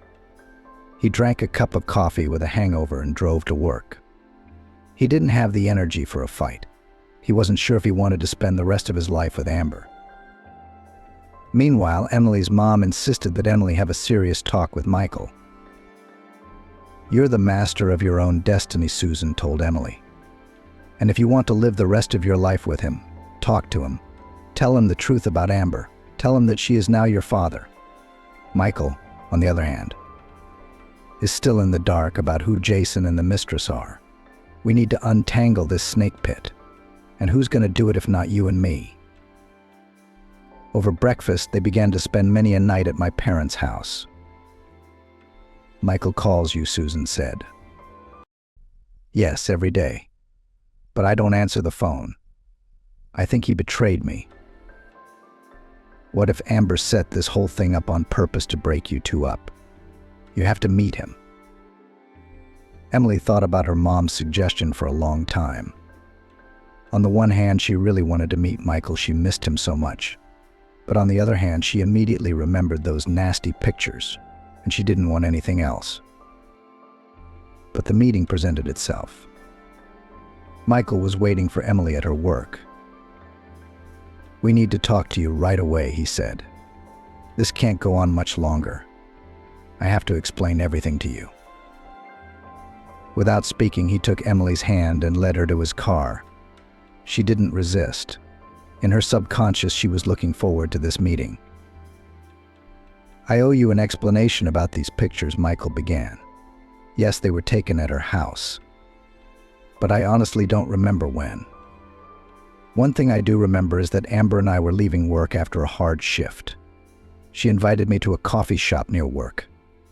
Since you were working through the evening, I agreed to sit for an hour and have breakfast. And after I drank the tea, it was all a blur.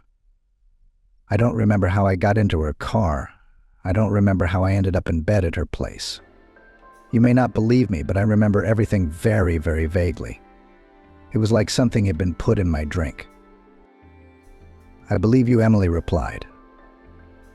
I believe that she's capable of it, because she's been trying to break us up for so long. And your biggest mistake right now is that you didn't tell her that Amber is your ex-girlfriend, and she wants you back so badly. Michael, hearing those words, turned sharply toward Emily. How do you know that? Amber told me. You know that Amber and Daddy's mistress are the same person. He couldn't hide his surprise. But how?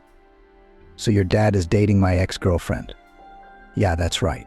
But that's not all, Michael. Your ex-girlfriend Amber specifically started dating my dad Jason to get back at me. I went out with her, and she told me in no uncertain terms to dump you so she'd leave my dad alone.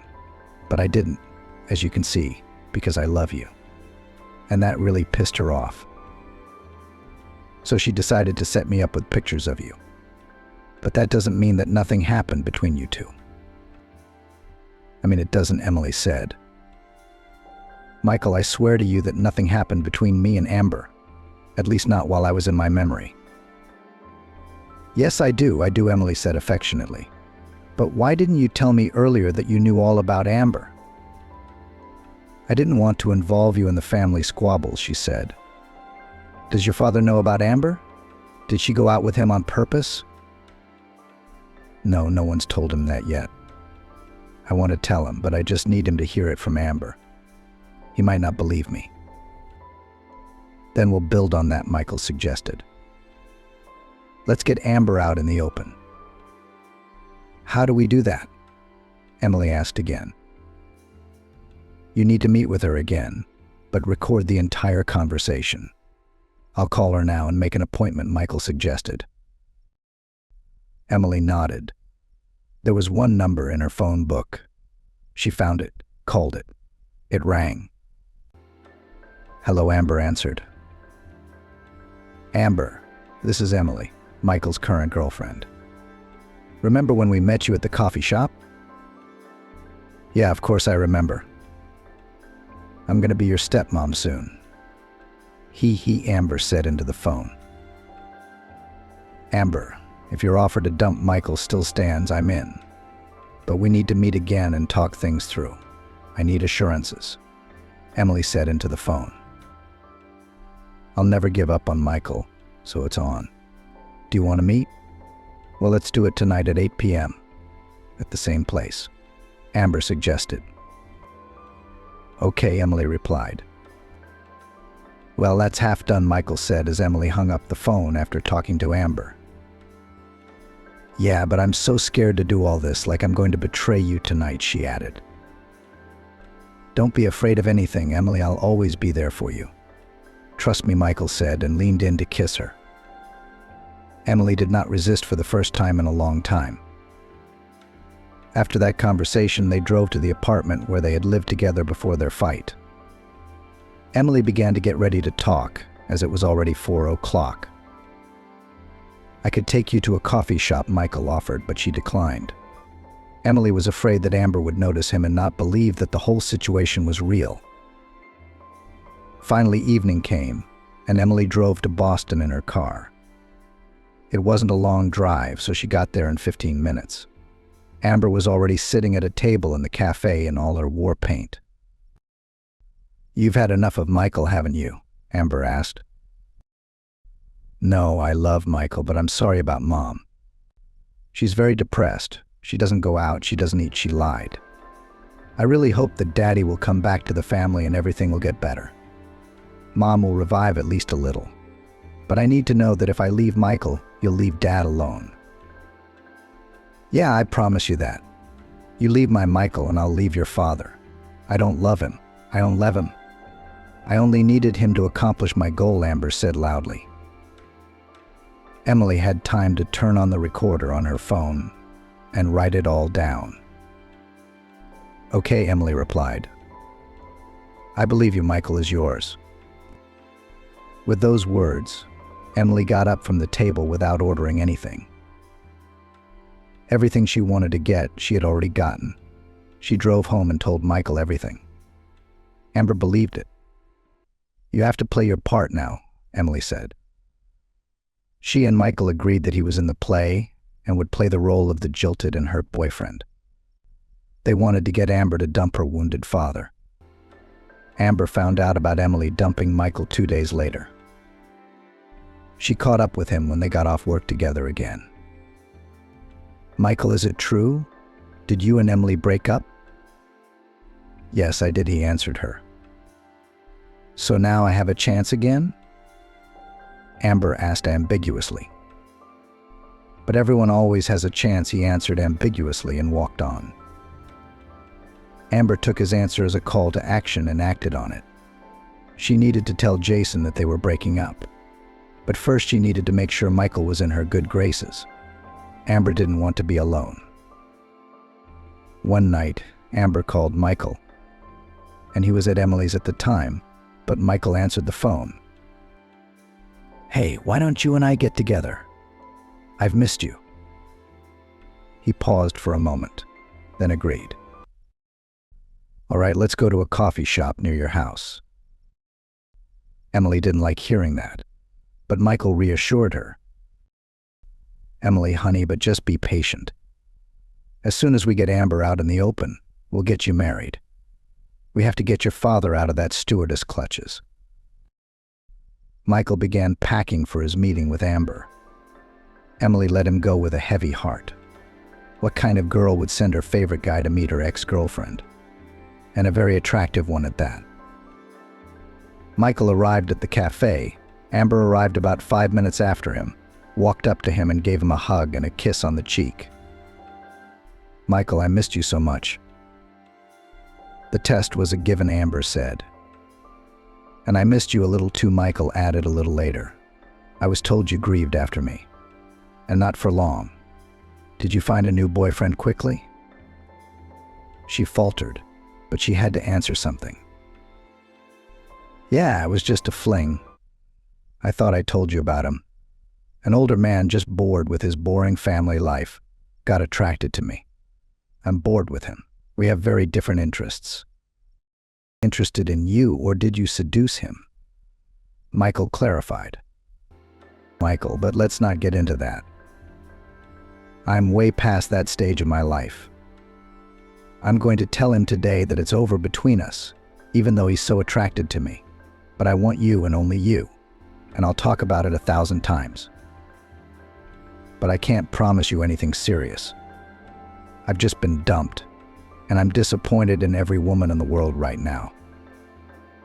Trust me, I can prove to you that not all women are assholes. There are some decent ones." We'll see about that. First, you need to break up with your current boyfriend. I'll do it tonight, Amber replied. Michael and Amber sat in the cafe for about an hour and a half talking about nothing. Michael was once again convinced that Amber wasn't right for him. She was too empty for him. Amber told Jason some unpleasant news that evening. "Jason, we have to break up," she began the conversation. The man had had a busy day today. He hadn't eaten most of the day. He hadn't waited for dinner from Amber either. "Amber, what the hell are you talking about?" he said. "I'm tired as a dog today. I'm hungry, but there's nothing at home. You were home all day yesterday. Why didn't you at least boil some borscht? And now you're telling me you're breaking up with me." "Jason, I'm not kidding. I want to break up with you." "I mean it," Amber added. "What's the reason?" the man asked sternly. "I don't love you. I don't feel like you're my man. So I'm asking you to get out of my apartment today and tomorrow." Jason, these words really hurt him. Had he, at almost 50, lived to be dumped by a young girl? "Didn't I give you enough money?" he asked. "It's fine," Amber replied. "But you're not my man. I'm sorry, I don't want to get into this anymore. I'm tired." Amber left the bedroom where the conversation was taking place. Jason immediately packed his suitcase and left the apartment. He had nowhere to go back to.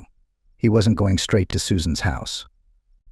So he drove back to the hotel, frustrated and angry not so much at Amber as at himself for being such a fool. He'd thought she was the girl he was going to spend the rest of his life with. How had he been wrong? Naive. As soon as Jason left, Amber silently called Michael. "Michael, I want you to know that I broke up with my Jason. He just moved out of my apartment. You can come over." Amber was pleased. She couldn't believe that her plan had finally worked and that she and Michael would be reunited very soon. But how wrong she was. Michael told Amber that he couldn't come to her place today because his mom was sick and he needed to be there for her. Amber believed him, saying she was expecting him any time. And Michael, of course, was at Emily's the whole time. He's the one who told her what Amber said about breaking up with her dad. I wonder where he went now. Probably to a hotel, because he has nowhere else to go, Emily said. "Emily, listen. What if I called my dad and asked him to come over to my mom's house and tell him that we wanted to have dinner at my mom's house? What do you think?" Michael suggested. "That's not a bad idea. Call him." Michael agreed, and Emily immediately dialed her father. "Dad, hey, what are you doing right now? Do you have time right now? Why don't you come over to Mom's? We're planning on going over there too. We're going to sit around and drink tea from the samovar." "Emily, would it be okay for me to go to her house uninvited? I was mean to her, leaving her," Jason said. "Dad, but Anthony and I are calling you, and I think she'll understand that we wanted to talk to Dad." "All right, I'll be there in an hour," Jason replied. He had nothing to do at the hotel, so he agreed to spend time with the kids. Emily had time to tell her mother, and she and Michael went to Susan's house. Jason didn't lie, he came. It was awkward for him, but he managed with his agility, and they all sat down to drink tea from the samovar and play bingo. And after a while, Emily called Daddy to talk to her. "Dad, I've got a rather complicated conversation to have with you about your Amber. I broke up with her today. She kicked me out of her apartment, said she didn't love me," Jason replied. "I know how. I didn't turn on the recording on my phone. Yeah, I promise you. You leave my Michael, and I'm leaving your father. I don't love him. I only needed him to accomplish my goal," Amber said on the recording. "Dad, Amber didn't love you at all. She only seduced you to get Michael away from me. She'd dated him before, but Michael dumped her when he met me. And I just found out all of this recently. You fell for her and hurt your mom," Emily said. Jason didn't say anything. but he didn't have much to say. In his defense, Michael had faked our breakup and told her that he was ready to go out with her again. "She dumped you that same day, Dad." "She's nothing," Emily finished and left the room. Jason remained standing alone in the room in silence. The next day evening, Emily walked Michael to work outside the airport. They met up with Amber. Emily purposely hugged Michael, kissing him. He reciprocated by kissing her too. Amber walked by them just then, and Emily had time to say, "You're too excited, sweetheart. You'll never see my Michael. He's mine and mine alone. You're a liar, Michael." Only now she realized that she had been tricked. "You're not all about screwing around with men. You stole my father away from my family, so you're left with nothing," Emily added. She was glad that Amber was finally getting what she deserved. And she deserved to be left alone. Michael and Emily got married a few months later and went on their honeymoon in Los Angeles. Emily had long dreamed of visiting that city. After the honeymoon, they sold their 2 apartments and bought a large 2-story house. And a year later, they had a son who was named James. Emily was on maternity leave, and Michael continued to work as an airplane captain. Susan, mother-in-law, not immediately, but accepted her daughter-in-law into her family because she had no choice. Emily healed Susan's knee, for which she was also very grateful. It took Susan a while, but she forgave Jason, who had apologized to her 1,000 times and asked for permission to return to their family nest. Susan accepted him back and tried not to remember everything that had happened between him and his mistress, Amber. In fact, Amber's name was avoided in this family. Too much emotion had been stirred up by it so far. Anthony, Emily's younger brother, graduated from high school and entered the Massachusetts Institute of Technology. Amber quit her job at the airline where she and Michael worked together and left town for good. Their mutual acquaintances talked about Amber meeting her love and getting married too. But most importantly, she no longer bothered Emily, Michael, or Jason and Susan with her presence.